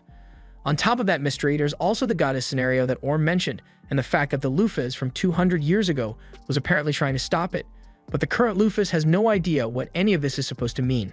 Meanwhile, over in the kingdom, the king apologizes to him for the trouble, but Alfie dipped immediately after the incident, and all those highly trained operatives, yeah, they're gone too. But not to worry, because the king says he has already found new replacements for this party. First is Gantz, the strongest adventurer in the world and Alfie's father, and next is a group of adventurers who supposedly conquered Lufas' tomb and beat Libra. Now Minami has no idea how powerful Libra is supposed to be or whether they actually did anything noteworthy, but he can immediately tell that these guys are a bunch of schmucks. Lastly, the king announces that he will be personally joining the new party, and delusional as the old man may be when it comes to the idea of defeating Lufas and the Demon Lord, I can respect the commitment to the goal. However, the king cannot be allowed to engage in battles on his own, so the guards end up restraining and dragging him out of the throne room after a brief fist fight. Yep, that actually happened. Minami has no idea how to process all this because that kind of behavior towards the king seems like it should be illegal in a monarchy. But the others just tell him that the king tends to do crazy stuff all the time, so this kind of thing is totally normal. Meanwhile, Lufas and the others have just arrived at the barrier created by Parthenos, and Parthenos has supposedly been guarding this place for the past 200 years since it used to be Lufas' homeland. But Lufas doesn't understand how that's possible since Parthenos was a regular human and humans don't live that long. They eventually drive through the barrier, and that seemed a bit too easy since Lufas fully expected to have to smash her way in. But she decides to take this as a sign that Parthenos must clearly recognize them as allies. They eventually pull up to a little log cabin in the middle of the forest, and this is where Parthenos should be located. So Lufas walks up to the front door and knocks. They hear someone inside respond, but the voice sounds way too young to be Parthenos, so for a second, Lufas wonders if Parthenos might have discovered a spell to make herself younger. However, as the door opens, they see a little girl who looks nothing like Parthenos. The girl seems to be a heaven-winged, and Egokuros reflexively shows hostility towards her, but Lufas grabs him by the head and tosses him aside because she doesn't want to scare the girl. She then apologizes for the trouble and asks the girl if she knows where Parthenos is because she'd like to meet with her. The girl is surprised that a stranger knows her grandmother, and Lufas is surprised to learn that Parthenos had a granddaughter, though from her stat screen it doesn't look like the girl is related to Parthenos by blood, so she was likely adopted. Just then, the girl mimics Lufas' wings and she recalls the description Parthenos once gave, so she asks Lufas if she happens to be Parthenos' master. Lufas confirms this, and the girl is pleased to hear it because Parthenos was always so sure that Lufas would return one day. She introduces herself as Virgo and offers to lead Lufas and the others to Parthenos, but she ends up taking them to a grave because Parthenos is long dead. Parthenos was so sure that Lufas would return that her obsession kept her alive, but one day last year she choked on a piece of fruit and it was wrapped from there. Lufas asks Dina why she wasn't informed of this because when she first arrived in this world, Dina said all the 12 heavenly stars were still alive, but in her defense, she had no idea that Parthenos had died. Plus, the barrier around this place was still up and running, so it would be natural to assume that Parthenos was still alive. Dina makes a good point because if Parthenos really is dead, then it makes no sense that her barrier would still be operational. However, Virgo has an explanation for that and tells Lufas that Parthenos came back as a ghost after her death. Lufas now understands the situation, and if Parthenos really became a ghost, then she thinks it would be a good idea to at least help her pass on peacefully, so she asks Virgo where they can find her. However, that part is going to be a bit of a problem since she doesn't actually know where Parthenos' ghost is. It kind of just shows up every now and then to maintain the barrier, but it's going to be at least a few months before it returns. Lufas isn't particularly in a hurry, so she's willing to wait, but all of a sudden, Egokuros comes up with an idea and immediately unleashes a blast to destroy the barrier. His plan was that since the barrier is now gone, the ghost of Parthenos is going to have to show up to set it back up, but Lufas is furious that he went and did something like that without her permission because there's a chance that Parthenos might mistake them for enemies now. Anyway, there's nothing she can do about it now, so Lufas decides to just sit and wait for Parthenos to eventually show up, but even after sitting there for an entire day, nothing happens. Dina suggests that it might be possible that Parthenos has already passed on, and that's the only logical conclusion that Lufas can see right now, so she agrees and decided that it's time for them to continue their journey. But before they depart, she is asked if she's sure she wants to leave so soon, even though she hasn't visited her mother's grave yet. Lufas thinks about it for a moment, and technically, he isn't the real Lufas, so there would be no reason to visit the grave of a woman he has never met. But it's not like it would hurt, so Lufas agrees to ascend the mountain so she can pay her respects. However, the others really don't like the idea of having to walk all the way up the mountain, so she gives the RV a few upgrades and turns it into a jet so they can all fly up to the main city. They eventually make it into the city, and as they are walking, Lufas begins having flashbacks to her childhood in this world, including visions of how she was bullied and discriminated against by all the other Heaven-Winged, and it is quite unpleasant. During their walk through the city, Libra comments that this place looks quite nice, but Lufas doesn't share that sentiment and explains that this is where kids used to throw stones at her for fun, so she wouldn't exactly describe it as nice. Just then, Dina gets Sappho's attention and tells him he should avoid recalling too many of Lufas' memories because he might end up losing his sense of self, and he promises to keep that in consideration, but all of a sudden, Lufas hears a large explosion behind her. The second Libra and the others hear of this. They all immediately fly into a frenzy and begin blowing up the city for daring to host such tragic memories, and Lufas is pissed because she didn't ask them to do that. She understands that they are all just upset on her behalf, but she doesn't want them to accidentally destroy her mother's grave and all the chaos they cause. They eventually arrive at Lufas' old house, but she barely ever set foot in this place, so it would be much more accurate to say this little shed was her home. The others are shocked to find out that Lufas lived in such horrible conditions, and they all begin making plans to make Lufas' father suffer for the way he treated her, but she tells them they are wasting their time because her father is already dead. Moving on, Lufas asks all of them if they have ever heard of the term goddess scenario because she heard Orm mention it the other day, but they all say they've never heard of it before, and Dina remains suspiciously quiet. However, all of a sudden, Lufas hears a voice say that it knows about the goddess scenario, and when she turns to see who it is, she finds Parthenos' ghost floating nearby. Lufas and the others are glad to see that Parthenos is still around, but getting right to the point, Lufas asks her to explain everything she knows about the goddess scenario. Parthenos agrees to explain it all, but before that, she asks if Lufas has been experiencing any memory anomalies lately. Lufas is surprised that Parthenos knew about that, so she explains that 200 years ago, Lufas had informed her that she would likely lose a bunch of her memories due to one of the goddess's cheap tricks when she is revived. If that's the case, then Lufas assumes that Parthenos sealing off this area was also one of her instructions, so she wants to know the reason behind it, and Parthenos is more than happy to show her the truth, but she says everyone else has to stay here because this is classified information. Parthenos eventually leads Lufas to the mouth of a geyser, and inside, the Dragon of Light is sealed. Lufas can't believe what she's seen because even though she knew about the dragons, she didn't think they would actually exist in this world. The 5 dragons don't appear in the game, but they were part of the lore books, and they are so legendary that if this thing were to wake up, even Lufas wouldn't be able to take it down. Fortunately, Parthenos tells her that all the dragons are currently in deep sleep, but if the world is ever in danger, they will awaken. That's why the Lufas of the past ordered Parthenos to drive away the Heaven-Winged and seal Vanaheim away. This thing may be called a guardian deity, but if it ever became active, it could easily destroy the world. In the past, Lufas plotted to destroy the goddess scenario, but she knew she couldn't win a battle against both the goddess and the demons, so she had planned to lead all her forces to challenge the goddess after she had defeated Orm. The dragons are said to awaken when the world is faced with a crisis, but that likely depends on what the goddess deems to be a crisis, so the fact that the demons have nearly pushed humanity to extinction, yet the dragons remain dormant means that the goddess must approve of the current situation. Lufas asks if they were able to seal the rest of the dragons, and Parthenos confirms this, explaining that Tauros has one contained in the underground world of Helheim, Aquarius has the fire dragon sealed in Muspelheim, and Gemini took care of the wood dragon. However, they have yet to locate the moon dragon, and Lufas thinks that might be because the dragon is hidden on the moon. She is grateful for all the useful information that Parthenos has provided her with, but she needs to get going because she still hasn't visited her mother's grave yet. Lufas begins flying into the air, but before she leaves, Parthenos warns her that she needs to be careful about who she trusts because the goddess has an ability called Avanar. Alovinus isn't allowed to interfere in the world directly, but she's able to create Avanars to carry out her will. And while she doesn't know the exact location of the goddess's Avanar, Parthenos is certain that there is one on the continent. Lufas later heads to her mother's grave to leave some flowers, and while there's still a lot she doesn't understand, she knows one thing for sure. The Lufas of the past was a nuisance to the goddess because she refused to be controlled, so when she was about to be revived, the goddess pulled a cheap trick to seal away her memories, and that cheap trick was Maphaahl. The goddess brought him here to take over Lufas' body and act as a seal on her memories, so she wouldn't be able to use her full power. But Maphaahl doesn't understand why he of all people was chosen as a seal when the goddess could have easily used one of her puppets instead. None of this is adding up for him, but at least he knows what he needs to do now. Find out what Lufas' original goal was and then do it himself, and once that happens, the goddess will be forced to show herself.